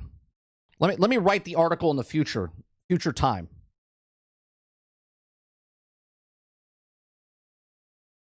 Apparently, a lot of these people had parents that would buy them anything because my parents would have been like $300. Yes, please. Flamingos have nuts? I mean, they could. I'm sure they're up there somewhere.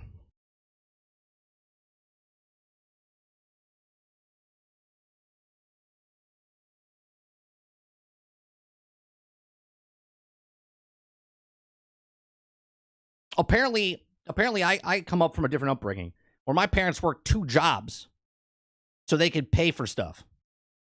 Right? No questions asked. Wait, you want $500 for PlayStation 5? All right, here you go. Here you go, son. Have a good one. Have a good one.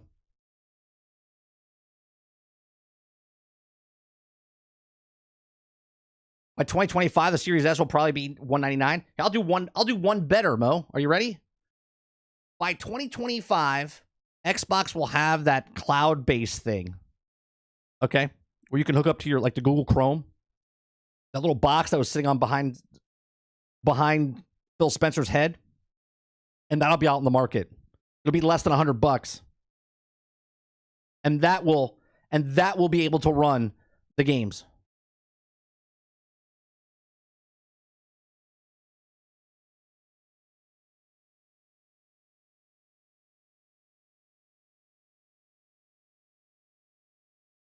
I've already seen it for 220. Yeah, I've seen it for 220 with Game Pass for 3 months.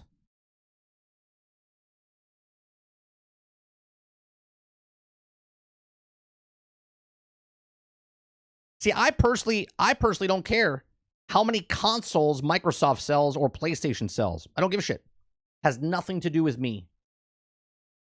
At all. At all. Turn off the furnace in 2025. The Series S has you covered. Yeah, you can fry your chicken on there, Wreckers. It'll come with like a little tray that you put up on top. You can you put a little styrofoam underneath. Well, not styrofoam, like little tin foil, right? So it catches the grease. Be like the Kentucky Fried Chicken console.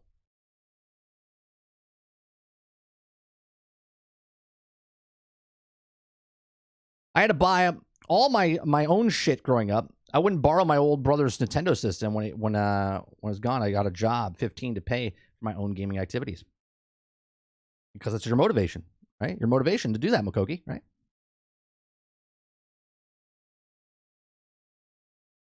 They don't even talk about sales anymore, though, Titan. They don't. We read an article last week. They don't tell you about the sales. They don't tell you about how many subscribers there are either. The Series S is overshadowed by the X. How is that possible when the Series S is 2-to-1 over the X? Where do you get your info other than the facts that are been told? The Series S sells 2-to-1 to the Xbox Series X. So how is the X overshadowing the Series S? By retailer promotions, I mean. But then how are they selling more S's?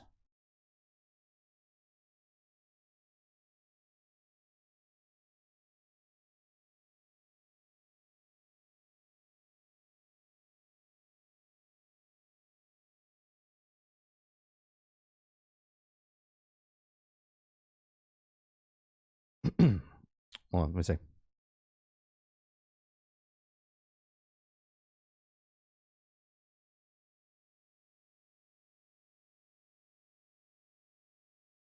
I mean, I see the same on GameStop. They're talking about both of them the same. They show them both the same. They say the same. Xbox Series SX. What other retailers? Target? Walmart? Where?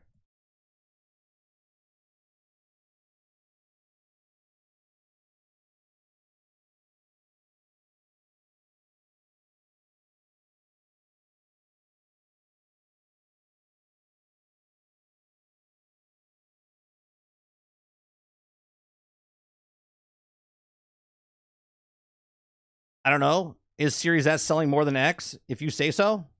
Well, no, it's not. It's not what I'm saying. That these are actual facts that they've come out with.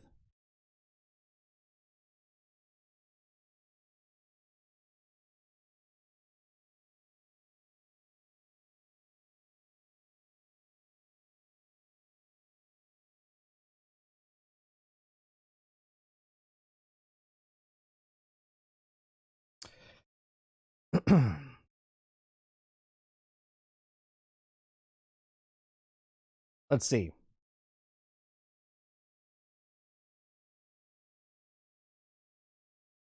Again, if I say so, let me read because I wrote this article.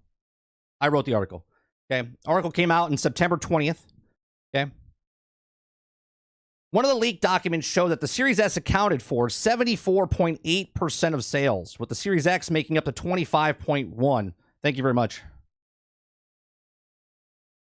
Thank you very much.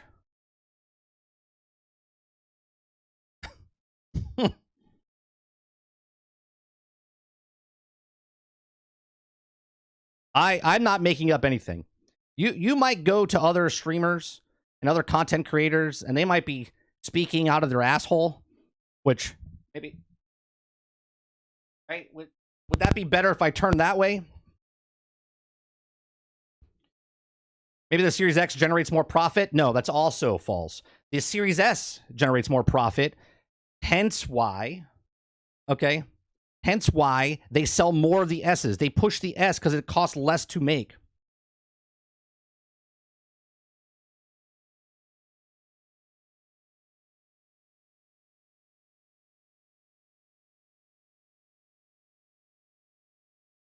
That was debunked. It's more like 50-50. How was a leaked document from the court documents debunked?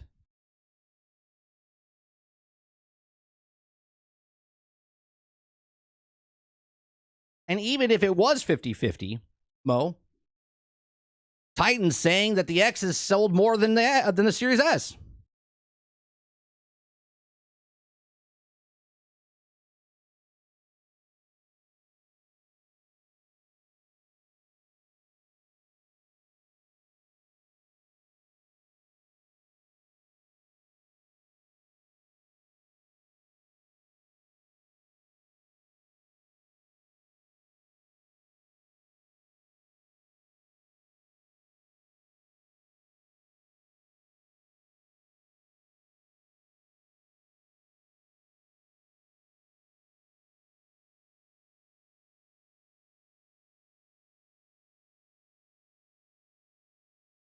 Xbox is currently behind Xbox One by 580,000 units. Xbox Series XS has sold 24.33 million units in 36 months, while the Xbox One sold 24.91 million. There's no actual thing that says the debunk of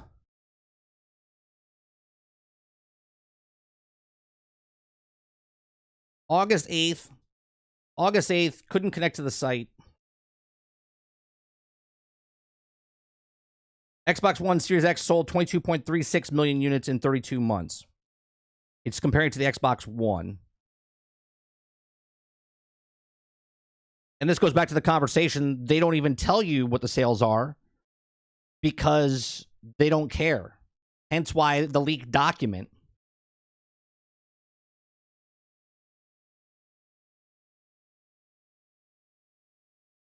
But where, Mo? Where did you get that information from? Since they don't tell sales, is it from the UK?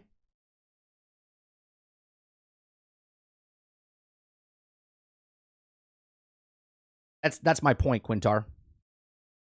All these companies realize that they have multiple versions of the consoles and hardware, and they can maximize the amount of people that will buy the product. Sure, because some people have lower incomes than the other, so people are going to buy the S's, and then the other people have more money, and they'll buy the X. Could be like, oh, this is the better thing. Right? There's some people that walk into a store and don't care what it is. They're like, what's the best thing you got?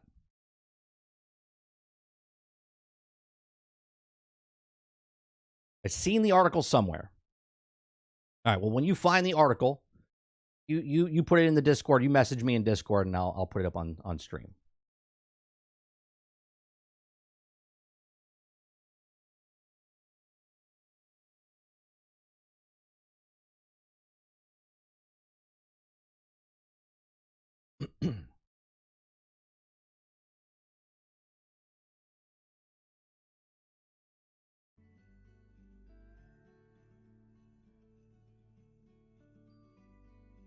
Like the fact that the CFO came out and said we don't share our sales numbers should be all the confirmation anyone needs.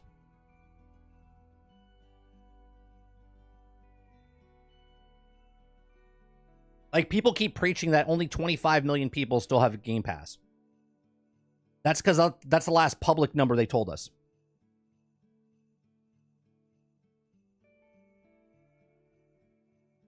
Crowded House is about 45 minutes behind. He's still watching the Grand Theft Auto stuff.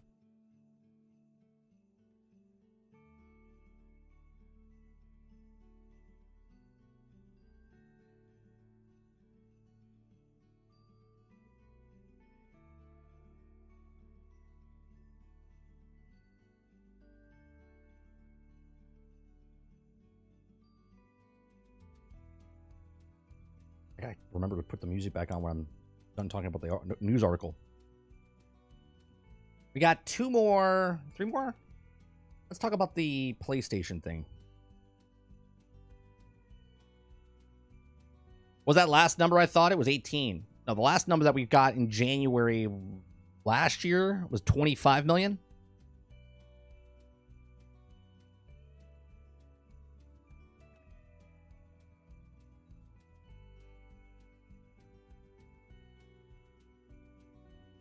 Was it January of 2022 is when they said 25 million? Or was that January of this year, 25 million? I could have sworn it was last year.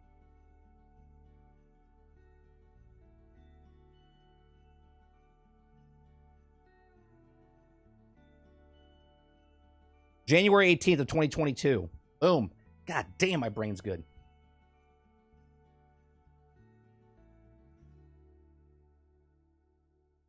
Damn.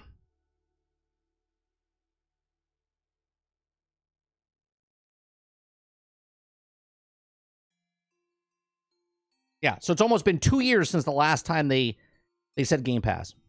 Like numbers, officially. Which was by accident. Which was official. And it was 18 million before that. So it's been 2 years since they said, okay, 25 million. And before they announced the 25 million, it was at the 18 that you're talking about. But the last time they said it, Mo, was January 18th. January 18th, 2022.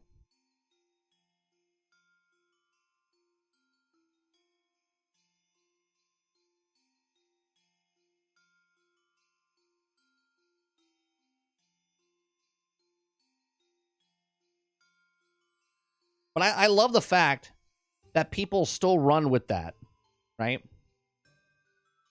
Right? They're just like, yeah, Xbox is still stuck at 25 mil. Like, they haven't confirmed. So, yeah, I guess because the last thing you read was it was at 25 mil. But I guarantee you it's more than 25 mil.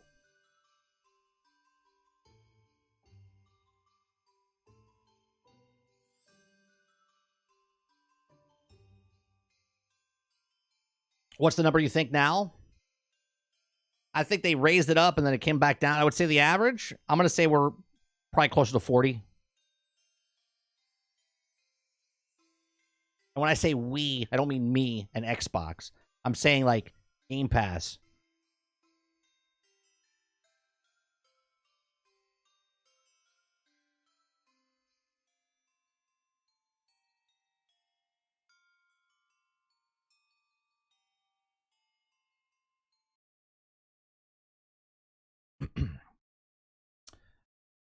All right. Make sure you guys hit that like button. Next story. I'm thinking 40. I'm thinking 40 conservatively. Horseman. In 2 years, you don't think they could have gotten 15 mil? I think they got 12 mil, 10 mil just off of Starfield. Now, obviously, I don't know if they still have their subscription, but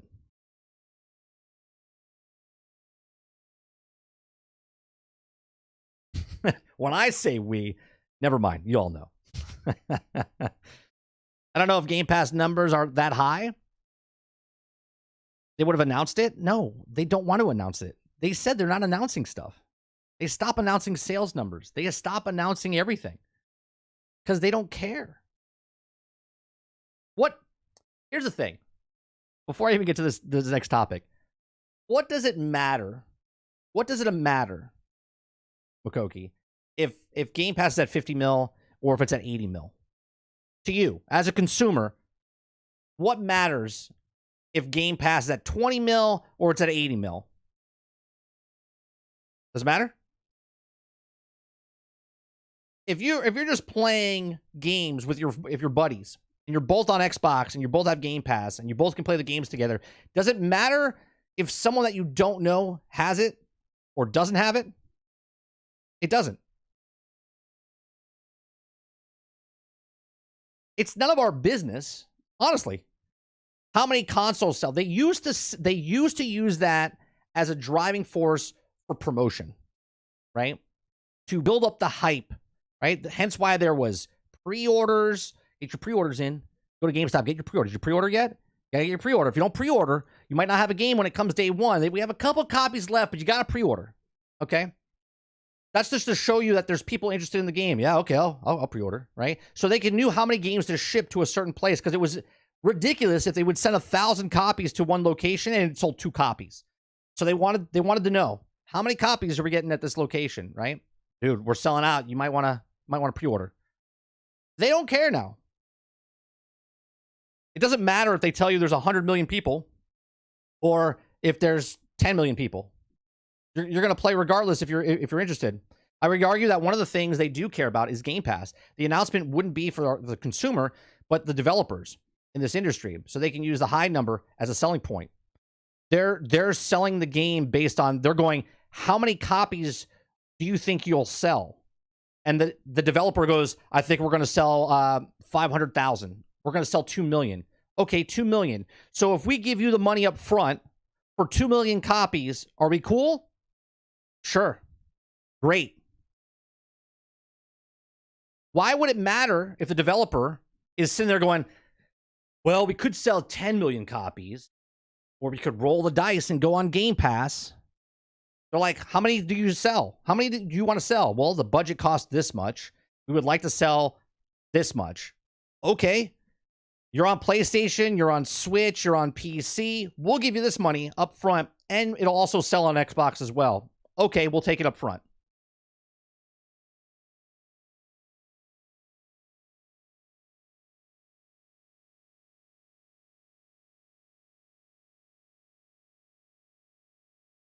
Those devs know how much companies get paid per month to be on Game Pass, especially if it's high demand. It all depends. Look, remember the leaked documents that talked about Suicide Squad? Suicide Squad said it was $250 million day and date. That might still happen. $250 million to WB or for Rocksteady for Suicide Squads covers about 3.2 to 3.5 million copies at $70. Okay? That's a really good chunk of change to sell 3.5 million, because if they sell it for 250 million to put on Game Pass day and date, that covers 3.2 to 3.5. Now they go on to sell on PlayStation and PC an additional 2 mil. That's 5.5 mil or 6 million copies. That's a successful game. And they got their money up front for 3.5 million copies.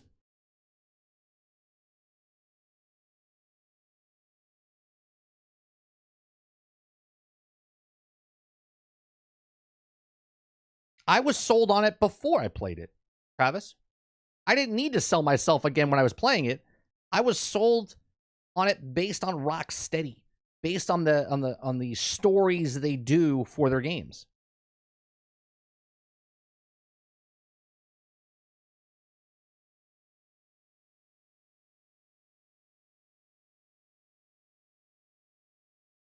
All right, let's talk about PlayStation. If you guys like the content that we're making here, please make sure you hit that like button, hit that subscribe button.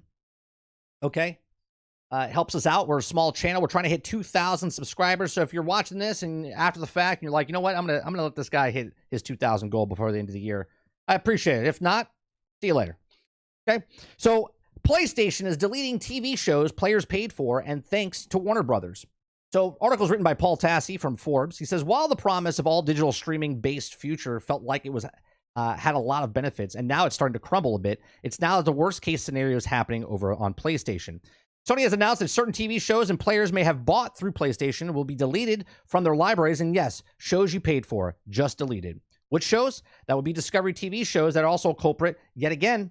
Seems that not necessarily Sony itself, but it's also another move from Warner Brothers, who has been stripping content down from the services and deleting finished projects to save a residual of getting the tax breaks, respectively.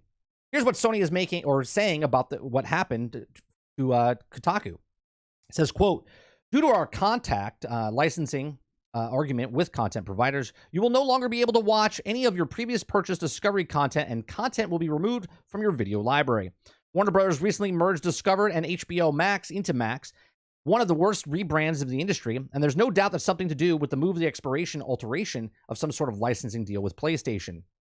Now, there's a full list of shows here that you can also check out to see if you may own about to get zapped, but there are a number of big shows on this list, from Mythbusters, The Deadliest Catch, to Finding Bigfoot, to How It's Made, and to My 600-Pound Life. Some may scoff at the Discovery's increasingly bizarre lineup of reality shows, but if they're popular, there's no doubt some PlayStation owners have bought them. Now, I'm sure there's some sort of fine print that we do not technically own the content, so you run the risk of this when you buy them, even if you don't own them. Now, at that sense, physical media is a better, but I doubt that many people are buying Blu-ray box sets of Here Comes Honey Boo Boo. If those even exist, I have no doubt that WB is doing mainly to get the subscribers to Max and wonder what else they can start happening.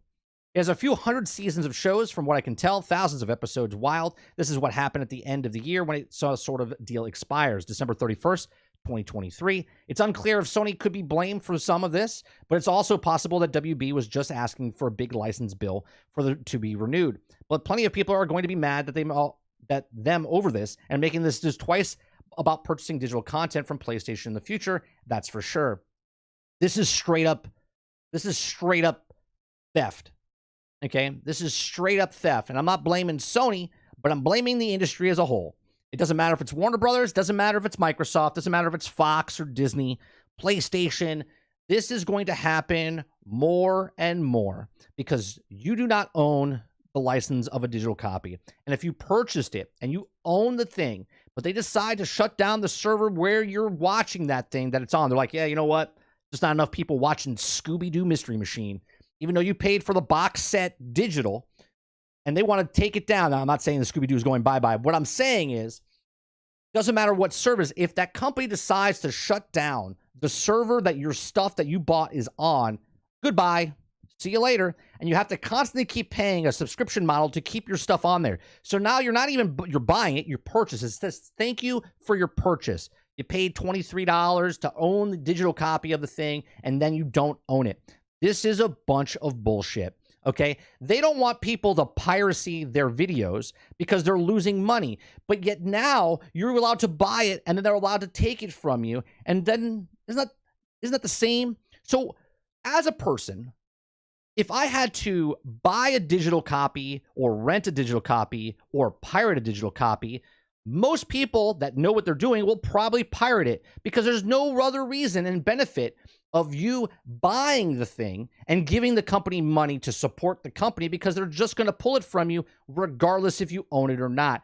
Again, I worked in the film industry for 20 years. I think this is despicable. I think this is bullshit. I think Warner Brothers needs to switch up this, and they need to put a little server in the corner because they decided to put this on PlayStation, and PlayStation decided to make the sale. Warner Brothers doesn't want to pay for the thing. Sony doesn't want to keep paying them the thing. So they're like, you know what? Let's just have... I don't care if you're a Honey Boo Boo fan and you don't own a box set, like the article says. It doesn't matter. If you own it, you purchased it. If you bought it for bigger than $3 for the rental for the one night, then you own the actual thing, and you should be able to watch that till you're dead. And you could write it off in your will and send it off to your kids just so they can watch Honey Boo Boo 14 seasons. Doesn't matter. You bought it, you should own it. And these companies, this is Pandora's box opening because this is the first steps, okay, where they're taking your physical goods that you purchased digitally or physical. It's like Sony walking on your door. Hey, remember that Matrix movie you purchased? We're going to give that back. I'm sorry, what? Yeah, you bought this movie 15 years ago. We don't have a license anymore. Come on. Come on. Give me the disc. Listen, stop crying. Give me your movie. You don't own it anymore. All right. You signed a license. You didn't sign that contract at Best Buy when you bought the physical media. Like, get out of here. Okay. It's bullshit. Right? It's bullshit. This is why you should not buy digital. Now, this is movies we're talking about. We're talking about movies. Video games are coming. It's already happened a couple times.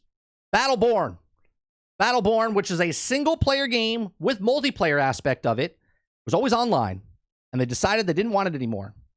They didn't want to pay the license, so they shut the whole server down. I have the game. It does absolutely nothing now. It's a coaster.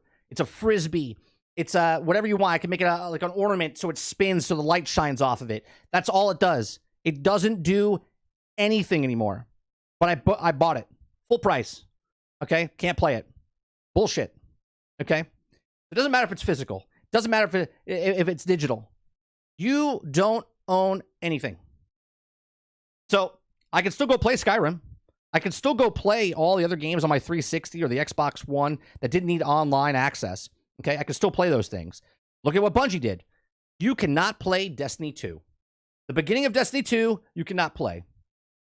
These are facts. You cannot play Destiny 2's story because they took it away from you, even though you paid for it. And this is why, not because I don't like Destiny anymore. I don't like the company Bungie because they do shady shit.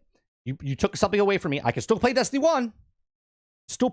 I can play Destiny 1 from beginning to end with all the expansions, but I can't play Destiny 2 at the beginning. Okay? This is not what I want. Movies are getting like this. It's going to get worse and worse as we go to streaming services, as we go to thing. You have to go to 15 different places. You got to go to 100 different locations to find the movie that you want to play. It's not more convenient. It's frustrating. It's stupid. and now they're stealing stuff straight up out of your library that you already own. These are my thoughts. Let me know yours in the comment section down below. Please make sure you share, like, and subscribe, and I'll see you guys on the next one. Thanks for watching.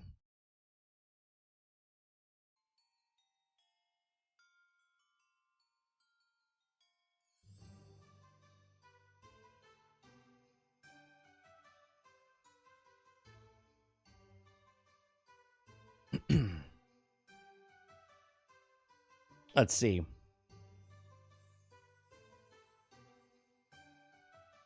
Suicide Squad is going to do a lot better than some people expect, or it could do a lot worse. It all depends.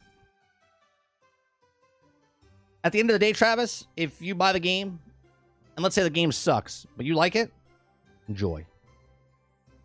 What's going on, Power Boss? Sony probably didn't have a choice. It's Warner Brothers content, but I agree, it's bullshit.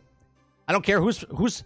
If I supply something, Rose, right? If I supply something, it's my product, and I'm going, hey, Dave Rose, you can sell this, right? And I let you sell. Now you're putting your name on that line, and you're letting people come to your shop and buying the things and going, yeah, thanks for shopping at our store. I appreciate you. Thanks for coming in. Thanks for the digital, right? Thanks for buying from us. And then all of a sudden, I go, hey, that stuff I put in your store, yeah, you're gonna have to pull that. You'd be like, what about all my customers? Doesn't matter. Pull your shit. Right? Be like, well, wait a minute. That's gonna look bad on my business. Yeah. Tough shit, huh? All right. See ya. See you next one. Do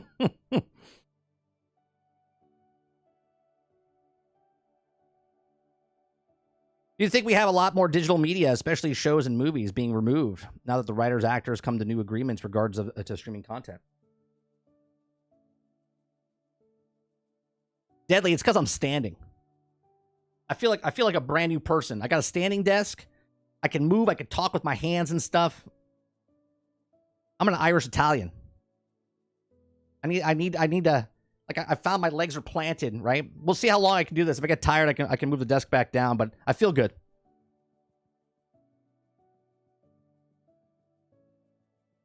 Piracy is the only way to own stuff. You know what? That's very true. Right? So from now on, not that I'm saying this, okay? But technically, if anyone that pirates stuff, use a burn it on your discs, and then you own that thing. Congratulations. It doesn't matter because they were going to take it away from you anyway. Right? So why pay $25 for a digital item that you don't own when I can rent it for $3 and then burn it? I don't know.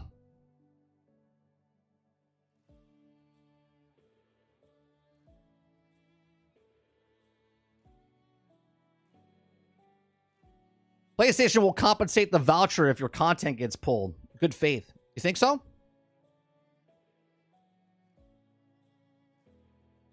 I don't think they will. They would lose their ass. They would lose their ass. If it was Epic Games, they'd just give you V-Bucks. And they would move on with their day. Yeah, Power Boss. I have sciatica problems on my left side. So sitting for too long hurts me. So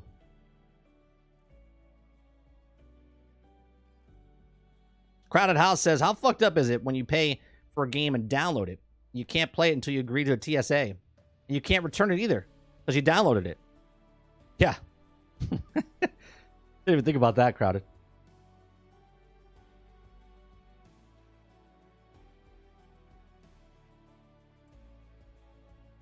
"30 embraces piracy." You all hear it here. His next show will be from the Does Florida Even Have Prisons? How do you know I'm not already in prison? You've never seen my ankle. Just saying. The dude says the fact that companies can just remove something you paid for means I won't be buying digital again anytime soon. See no reason to. Exactly. Horseman says, I don't buy movies or TV shows on Xbox Store.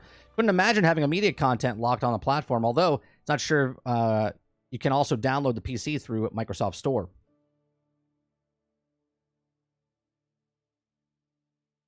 I'm hating on the Grand Theft Auto 6, too close to home, being from Florida. You know, it's funny, when they were showing the Florida Man Power Boss, I was like, man, It hurts because it's true. That's what Florida is, especially up where I'm at.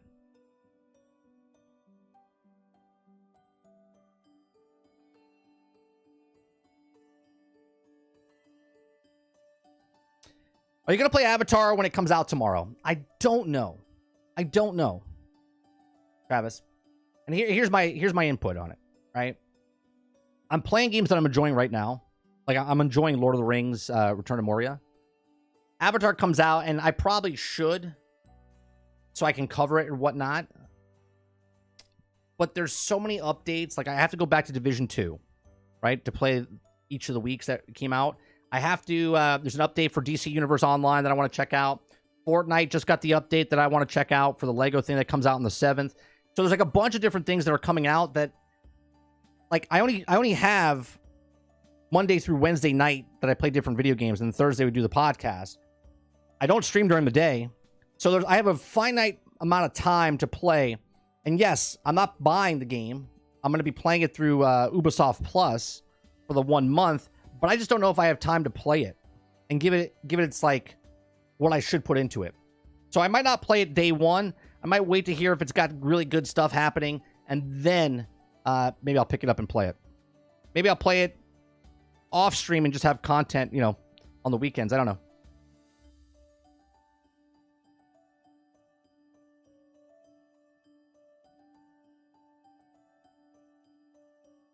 There's also a gator farm 20 minutes away from me. I got like 12, 15 gators on my property.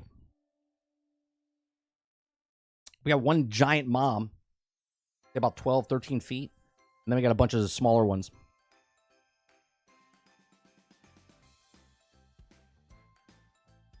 I got gators about 200 feet, 200 yards, about 200 yards from me.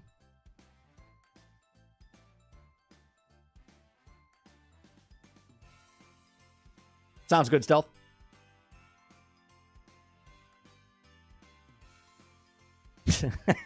Horse was like, when I see an effed up news story, I'm like, I'm shocked. I'm like, oh my God. Then I say it's Florida, and I'm like, oh, business as usual.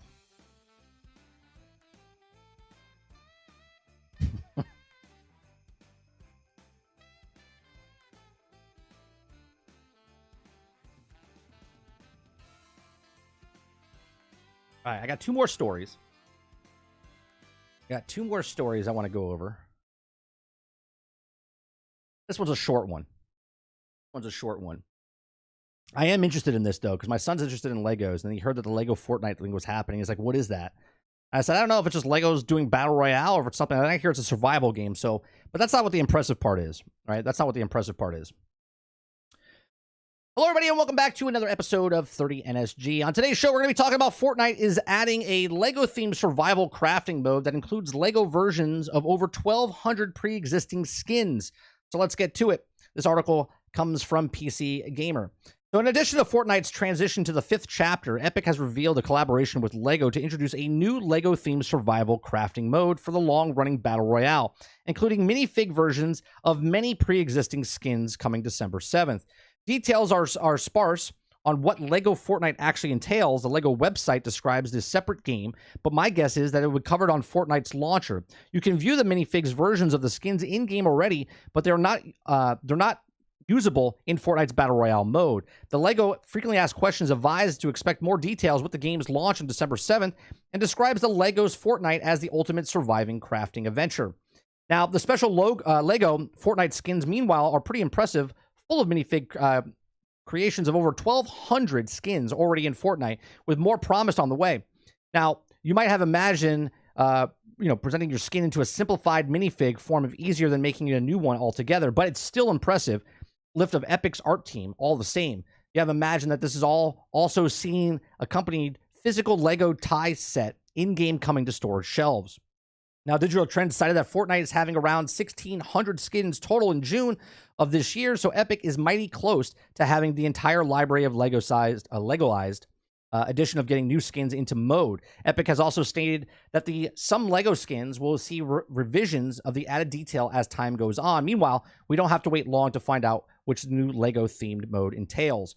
So, let me play this trailer real fast. Okay. So this is just a little Lego trailer that they have. This is actually pretty amazing, right? Now, you can hate Fortnite. It might not be for you, and that's understandable. But what Fortnite has done in the last, since 2017, they've made their brand. Their brand is, right? Their brand is IPs. It doesn't matter if it's G.I. Joe, Transformers, Star Wars, Dragon Ball Z, anime type stuff, Lego. They have done an amazing job with all these licenses. Okay. Speaking of the Sony getting taken away what you purchased, right? Can you imagine the licensing deals that Epic has with these WB and Disney and all these other ones? Like, if they stop paying, like Sony stopped paying, are they going to lose? Are you going to lose your skin? I don't know. What do you think people would be more upset about? Losing their movies off their system, or losing all the skins because licensing deals expired? That'd be interesting to know, right? Probably a later date for that conversation when it happens. I'm really impressed by what Fortnite's doing here. Okay, I'm really impressed by Fortnite because of, I'm a big Lego guy. Love Legos. Okay, I'm a 45-year-old man and still love building Legos. Okay, I love building Legos with my son. I love building Legos by myself. I have Legos all over the place. If you can't see in the background, right, I actually have a bunch of like villages and stuff. Like you see, like you see the old like buildings and whatnot over there. I love building them. Okay, I don't like Fortnite. I don't like Battle Royale. I play Fortnite. I like playing Save the World. But if you're gonna bring in a Minecraft type of Lego, and we had a conversation a couple months ago saying, how does Lego not have a better game than Minecraft when Minecraft came out, right? If you just made Lego like Minecraft, it'd be a hot seller. But they made up these Lego World and Lego all this stuff, and it just didn't do well. But now they're teaming up with Epic, and Fortnite is so popular. And if they do this well, and it's a completely standalone like world of Lego, like Lego Minecraft inside of Fortnite, that'd be pretty goddamn cool. Okay. Now, I don't know if it's a limited time. Probably is. If it works out well, maybe they'll keep it longer. But what they're doing now in Fortnite is like what Roblox is doing, what Minecraft is doing, where there's different like lobbies and different things where you can pick and choose. The other day in Fortnite, I played the thing called Robo Tycoon or Robot Tycoon. I was going against 3 other people. We're building up bases and building up our robots inside. And you have to get to a certain level, and your base gets bigger, and there's like shields that go up and defense mechanisms. You're being attacked by zombies. I was like, this is all made within Fortnite. It's pretty freaking cool. So I'm excited for Lego Fortnite to come in. I'm excited to play this with my son because he loves Legos as much as I do, maybe more. Okay. And I'm not a big fan of Fortnite, but at the same time, Lego. And as I had this conversation, if there's an IP that comes in, same exact game, I might like it more. You know what I mean? I've said this before in the past. If Destiny was Star Wars, I would like it more. If this certain game was Transformers, I might like it more. If Fortnite was Legos, I might like it more. These are my thoughts. Let me know yours in the comments section down below. Please make sure you share, like, and subscribe. Let me know what you think of Lego coming to Fortnite. Are you excited for this? Are you not a Fortnite fan? Are you not a Lego fan? Is this something that you're a Lego fan and you're like, you know what? I'm going to give it a shot. Let me know in the comment section down below. Thanks for watching. I'll see you guys on the next one.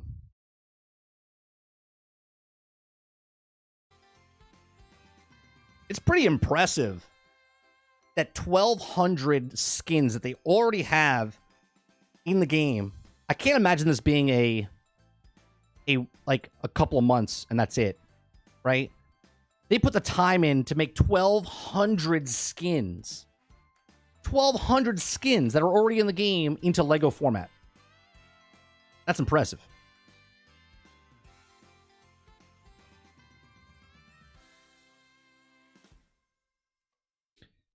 Dirty hell, you're going to play Warframe clone solely because it's Transformers. Yeah. Yeah. The reason I like Lord of the Rings Return of Moria is because it's Valheim, but in Lord of the Rings, right? I thought Valheim was cool because of the Viking setting, but I like Lord of the Rings better because I like Lord of the Rings better.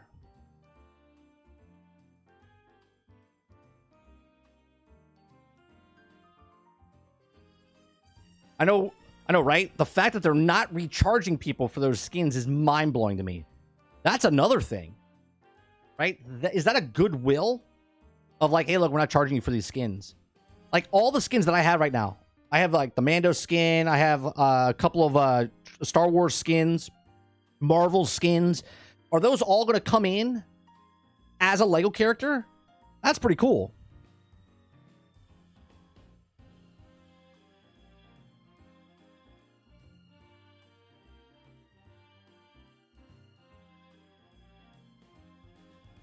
Is it hand done? I don't know, Titan, if it's hand done or if it's artist done.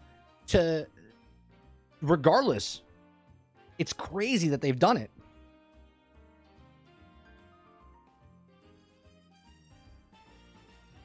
Installing Avatar right now on PC. Can I download it? Are you doing the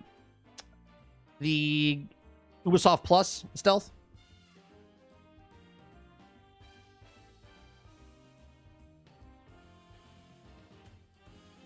I'm interested in it. I watched a lot of footage.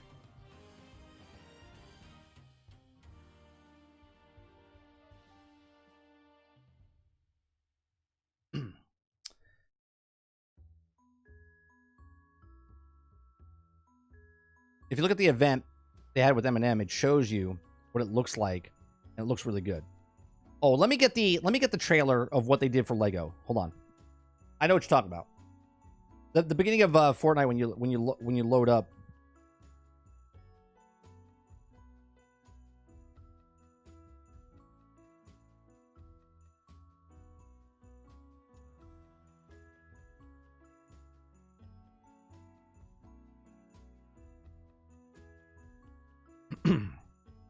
Right?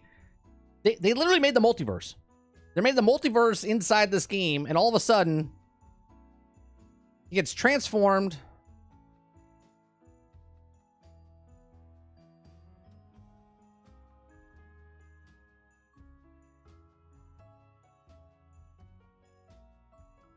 Right? And going on an adventure and stuff.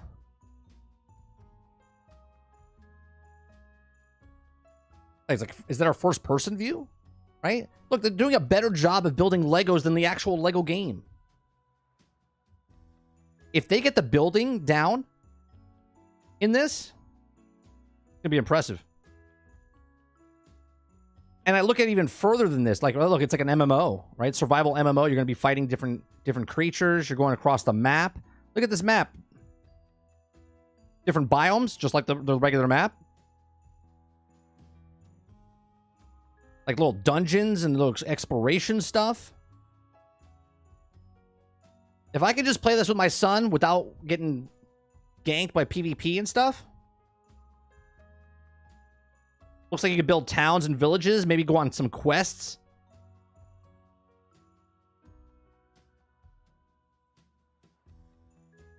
Got some dragons.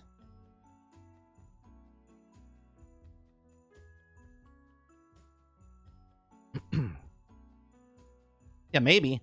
They might be going after him.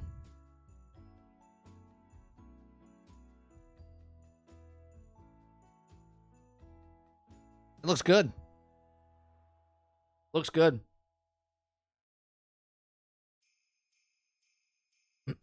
How did they not?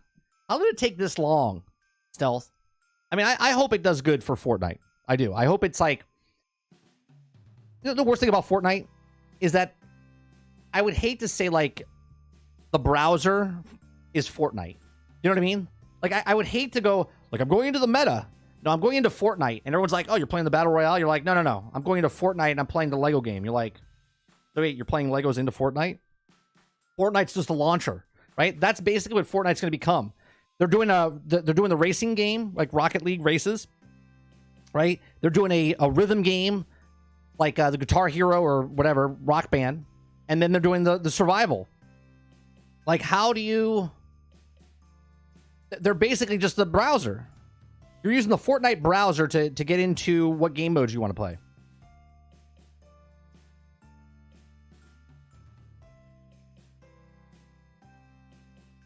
Would Fortnite need Minecraft? They just need Lego. Well, Lego's teamed up with Minecraft, didn't they, for a thing? Or am I crazy about that? Or no, it's a mod. It's a mod. Lego is such a big brand, man.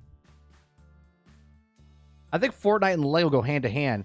Just the toys alone for Lego themed as Fortnite. If you could sell the Fortnite Lego sets, come on. Fortnite itself sells good in the stores. Now you're putting a Fortnite Lego set? Forget about it. Forget about it.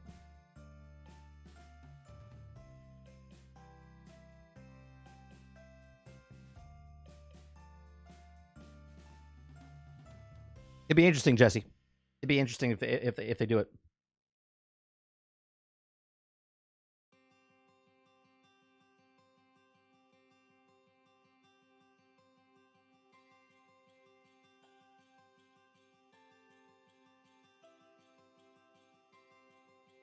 Yeah, I think the $20 seems like a cheaper value because I don't know if I pay $14 and then like the game or don't like the game, I feel like you rented it, you get a couple days out of it, you're good to go, right?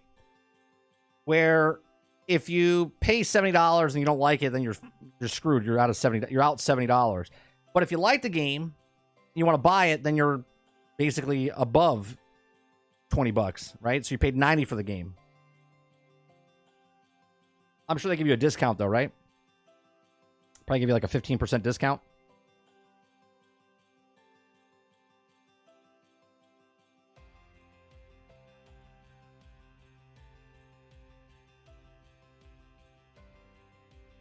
I appreciate everyone hitting that like button. Make sure you hit that if you haven't done already. Helps us out. What's the discount? You get 15%? All right, the last story I want to talk about today should bring us to 12:30. Is this game article comes from Game Rant, okay? It's talking about Max Borman. He published it 6 days ago. I saw this and I was like, oh, you know what? We've talked about this a lot. And I'm interested in what Respawn is. Now, I talked about Respawn making the Battlefront game or making a game that's like Battlefront but not called Battlefront, right? So we'll see. I've also said the Bad Batch. They could make a Bad Batch type of game, right? I also thought Massive was making a Star Wars game, and I thought that was the Bad Batch game, which turned out to be Outlaws, right? So I want to talk about this for a bit. If you guys like what I do here, please make sure you share, like, subscribe. We do breakout videos, so if you're here live watching, I do appreciate you very much. We're going to go into the final story of this morning. And then tonight, we're going to play some more video games. We might play some more Lord of the Rings. We might play something else, but right now it's Lord of the Rings. All right. Hello, everybody, and welcome back to another episode of 30NSG. On today's episode, we're going to be talking about why Respawn's Star Wars first-person shooter could be more like Apex Legends and less like Battlefront. Okay, Respawn is currently developing a brand new Star Wars first-person shooter, which makes many Battlefront fans excited, but the game may not be like the iconic series. Okay, so this comes from an article from Game Rant, and it talks about how after Respawn created one of the best single-player Star Wars series in a while, the studio seems to be preparing for expanded sci-fi catalog, mostly over the next couple of years. Not only is it allegedly working on the next Star Wars Jedi title, but it's also apparently developing a brand new first-person shooter title set in the galaxy far, far away. Not much is known about this title yet. However, fans seem extremely excited to see what it will look like. Now, Star Wars has been on a long, successful career for first-person shooter market, but it makes a complete sense why Respawn would be tapped to make a new one. Some fans may be expecting it to be just another Star Wars Battlefront, yet there's a chance that it's something else entirely. The studio specializes in fast-paced combat, making stories, and also shown itself as pretty good at live service model as seen with Apex Legends. While it also may follow as the footsteps of the DICE sci-fi outings, there's also a strong chance that this game will simply be an Apex Legends with Star Wars characters. Okay. I hope not. But Respawn could become the next Apex Legends Star Wars edition. Now, Respawn Entertainment has made quite a name for itself over the last couple of years after debuting its first title, Titanfall, in 2014. Now, the studio has gone to become one of the biggest names in the first-person shooter genre. Now, while it may not be as level as Activision, it amassed a pretty loyal fan base thanks to the fast-paced gameplay of Titanfall 2 and Apex Legends. Now, at the top of it all, the studio has also shown some of the excel of crafting single-player adventures through Star Wars Jedi series. Now, with the first-person shooter titles Respawn has shown, it also knows how to craft unique movement system and high-stake action. This game specializes in letting players speed across the maps using an assortment of tools, and Apex Legends toss a plethora of unique abilities to make the concept even more fun. The only first-person shooter that the studio made that does not really feature this type of gameplay was the VR title Medal of Honor, Above and Beyond. But as due to the fact that the base is real, in reality, Star Wars does not have the same limitations as its such, and it will likely make the movement system a whole new level. Now, it says here, the Battlefront series may have been shelved for now. Not only will Star Wars first-person shooter likely tap into the Respawn does best, but the Star Wars Battlefront series may also have been put on the back burner for a foreseeable future. After EA got the Star Wars license, fans were extremely excited to see what DICE would also do with the brand, as many players have been clamoring for a return of Battlefront franchise for years. Even though the 2015 game may have looked beautiful, it lacked much of the content that the original title had, and also be successful, yet not quite at what fans wanted. Now, Star Wars Battlefront 2 aimed for rectifying that, but it failed to do so, and the game could be a lot of fun now, but upon release, it garnered a lot of criticism over the way it handled microtransactions, as well as it tied the game's progression. On top of that, the single-player mode left much of the desire because of what the game failed to make a substantial impact on the brand and seemingly been tarnished. Players still have earned the third entry, but after the missteps of this one, it seems like that never will come. So this new Star Wars first-person shooter will be EA's way to prove itself again by tapping into the best assist. Okay, because the controversy surrounding the Battlefront franchise, this new game will likely try to distance itself from the series immensely. This means that it will probably look nothing like the series outside of various Star Wars elements. Instead of their strong chance to be more like Apex Legends, which should lead to an exciting entry into the franchise. So here's my thoughts on this. Okay, I love Battlefield. Love Battlefield. I love DICE. I love that DICE made Star Wars Battlefront. I love the old Battlefronts as well. I still think Star Wars Battlefront 1 and 2 hold up great as far as visually. There's still games that still don't even come close to what the visual of Battlefront 1 and 2.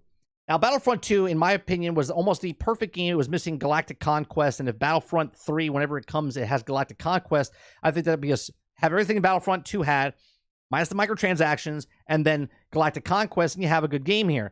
Now, Respawn, I always have this conversation. If you take, we just had it in another article, right? If you take Destiny and make it into a Star Wars game, it's a better game to me because I'm interested in the IP. I'm not interested in Apex Legends, okay? Now, Apex Legends was fun when I played it, but now if I'm playing Apex Legends and it's skinned as Star Wars, does that make it a better game? I don't know, because now we're talking like Fortnite. Now we're talking like Call of Duty, where if it's just Apex Legends with skins in that world, even though it's in the Star Wars universe, does that make it better? I think it makes it more appealing for me to try it, but I don't know if it makes it better. I don't want an Apex that's a Star Wars game. I would love if they take what they've learned from Apex Legends and make it into a Star Wars game that's not like Apex Legends, but they bring in what they learned from Apex Legends and Titanfall, and they bring it into the Star Wars universe. Now, I still think they're working on Battlefront 3. I don't know if it's called Battlefront, okay? But I believe that they're going to make a game like Battlefront, and they'll call it something different. These are just, what I feel inside. I hope it's not an Apex Legends skin. Now, if it is an Apex Legends skin, I'm not really excited for it, but I will try it because it could win me over. Why? Because I love Star Wars. And if Star Wars is in this as Apex Legends, but with a Star Wars skin, back in the day, I played Battlefield before Battlefront came out, and Battlefield had a mod where it turned all the troopers and stuff into the game. So you had a Star Wars mod inside Battlefield. I went, man, this is amazing. I wish they would make a Star Wars game. And lo and behold, down the road, DICE made this Battlefront series, right? Well, the reboot anyway, right? Was it New Radical? Was it New Radical, or was it, I forget what the original company was. Those are my favorite. Back on the PlayStation 2. I absolutely loved. Was it PlayStation 2 or PlayStation 3? It's 2005. I know that. 2005, 2007. Right? It was pandemic. Thank you, Titan.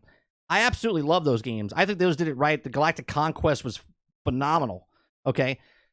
So I'm crossing my fingers. I'm hoping that Respawn can knock this out of the park for Star Wars fans. They've done a really good job with Jedi Survivor and Jedi Fallen Order.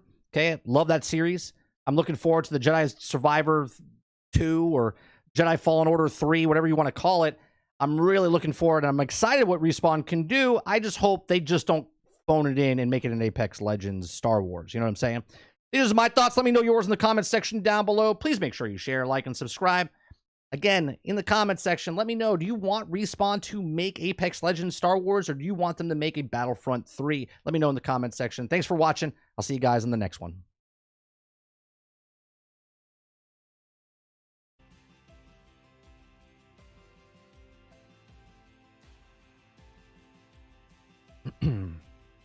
I still have the collector's edition of Battlefront 2.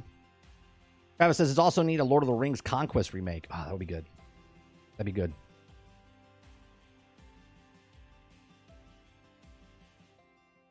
The next game is called Star Wars: The Rise of the Poncho. Travis says Battlefront 3 is going to happen, no question. I just think maybe they get away from the name Battlefront. What about if they come out, Respawn comes out, and it's called Star Wars: Galactic Conquest?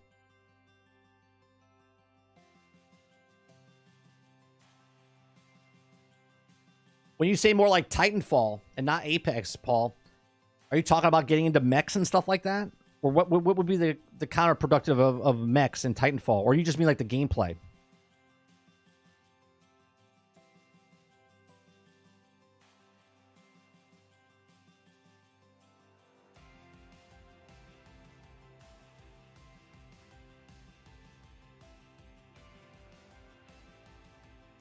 Would you like to see a Lord of the Rings style Battlefront game?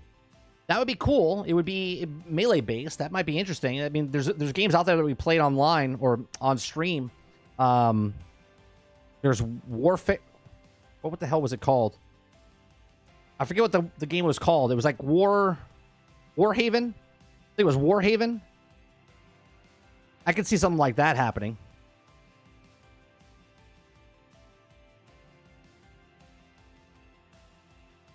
Loadout's not a hero shooter. Yeah, I mean, I'm okay. Look, all they got to do.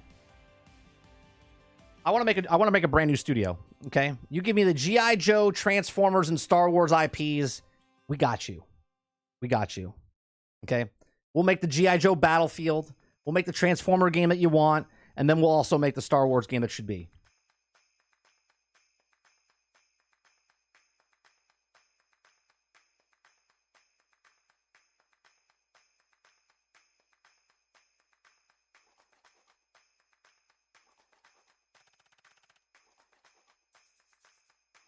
Yeah, Conquest is awesome. Galactic Conquest. That's it. Respawn. Star Wars. Galactic Conquest. You'd be like, yes, they just made it its own game mode. Let's go.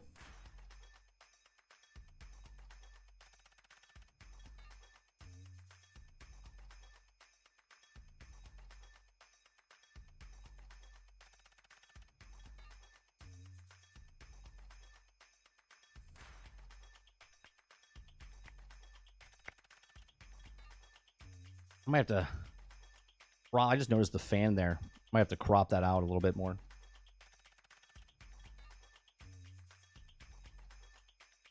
What about if I'm buying the $500 version? There wouldn't be a $500 version. The $500 version, you could buy 4.5 copies instead. Give them out to your friends.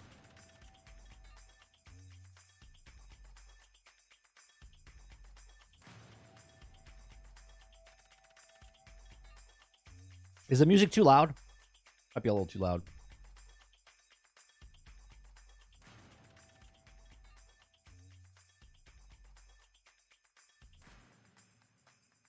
I think it'd be a good idea if after Brainiac goes smaller threat, but like he's taking over little by little. It'll be interesting. I don't want to talk about that yet. I'm just gonna change the subject, Travis. I don't want to talk about it because people play the game and they'll start talking about certain things or whatever. Yeah, Paul, I don't know if I want an extraction shooter in Star Wars, you know?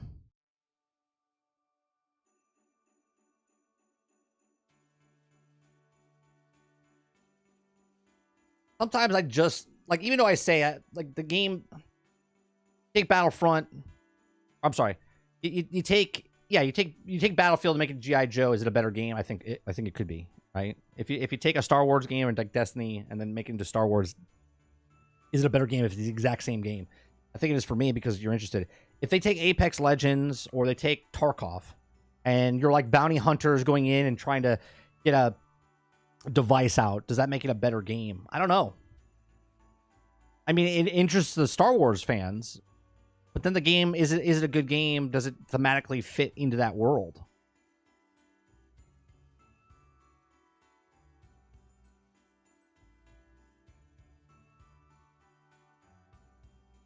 Star Wars heist game.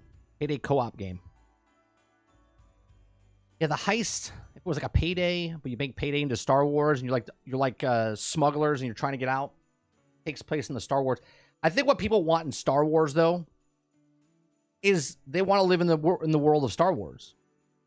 I want to fight like in Battlefront. I want to go to the big battles. Like, the reason I like Battlefield back in World War II is because I got to fight in the battles that were actually there. Yes, Star Wars is fake, but the battles were in the movies, and I get to experience that. I think that's what sells.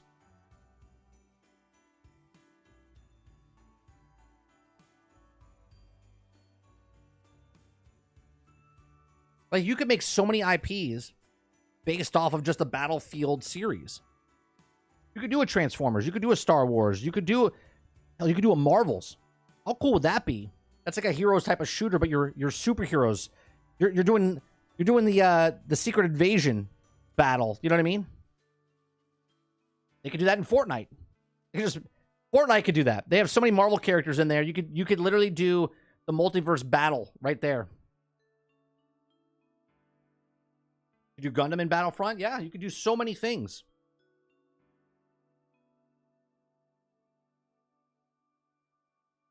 That's it. We're just going to make a company that does Battlefield, Battlefront type games and just take your favorite IP and smash it in there.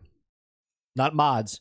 Just, if you're a G.I. Joe fan, you buy the G.I. Joe copy. If you want, maybe it's called the Ultimate Playground.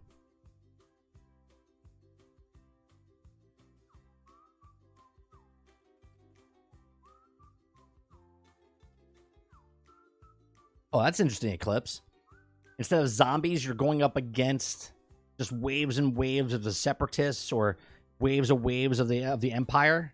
So instead of zombies, you're going up against stormtroopers, and then the elite guys come out, and they just keep coming at you, and you're holding off the last thing. Hell, Lord of the Rings, Helm's Deep.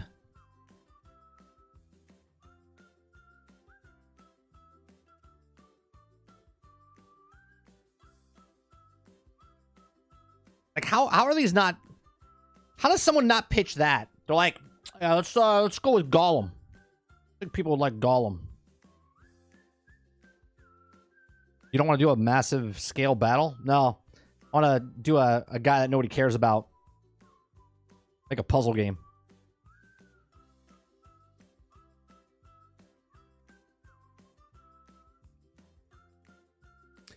Star Wars Vermintide. That would be cool. That would be cool.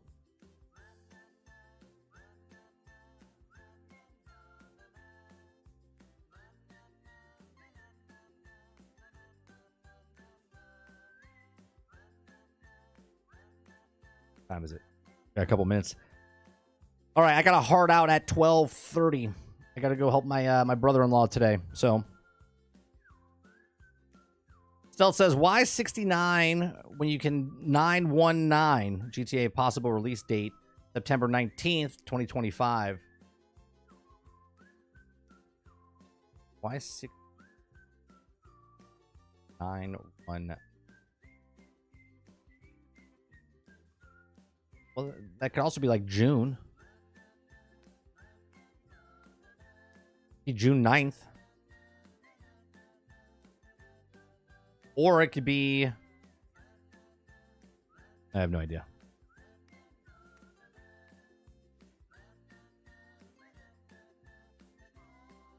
Oh, the one I couldn't read where I was reading? I couldn't read the back end. 919.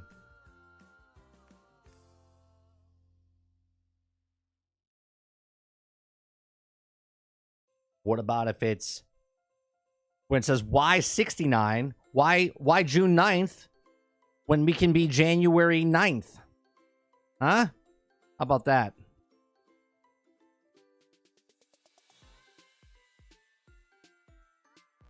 It's Tuesday, April 1st.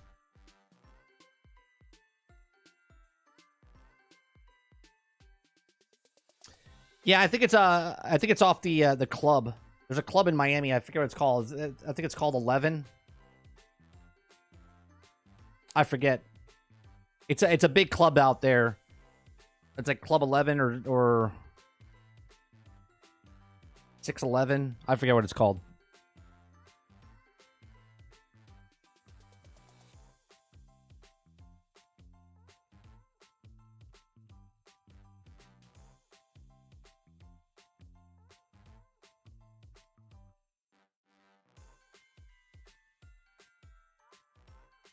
$11. Yeah, it's 11. It's called 11 Miami. And it's spelled E11EVEN.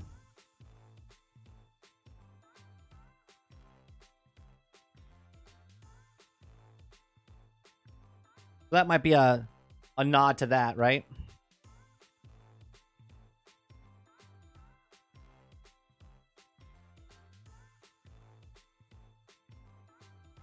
It's a condo for sale in South Beach. Maybe if you buy the condo, the game comes with it. Maybe that's the only copy right now.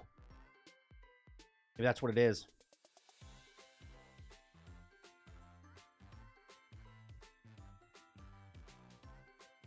The low price of $399,000. You too can own a copy of the only copy of Grand Theft Auto. Right now, there's in that apartment, there's just a big-ass screen television set with a console. And it's the only version of Grand Theft Auto 6. Yeah, I'm just saying. And it's a white room. It's a white room, okay?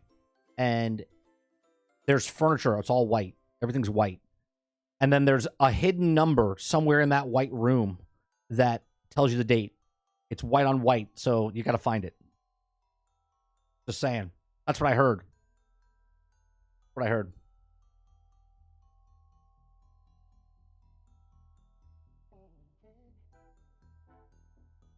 I mean, I would take a Division game with the Bad Batch. You give me Division 2 with the Bad Batch. Or give me a Vermintide with the Bad Batch. With the clone troopers that you have like special abilities, each of you. That'd be cool. All right. I got to go. I appreciate everyone coming out and hanging out with us. We're here Monday through Thursday from 10 o'clock in the morning till about noon Eastern. Appreciate you guys hanging out. Make sure you hit that like button down below. If you'd like to go above and beyond that, hit the subscribe button. And if you'd like to go above and beyond it, become a member as little as $5. We'll be back tonight, 8 p.m. Eastern, for some gameplay. We'll be back tomorrow morning for some more gaming news. And then this Thursday, Generation X Gaming is not episode 375. It's episode Video Game Award Show. We're going to be watching the Video Game Award Show. So come on by, hang out with us as we cover the Video Game Award Show live with all the trailers and whatnot. We'll see you guys later. Peace.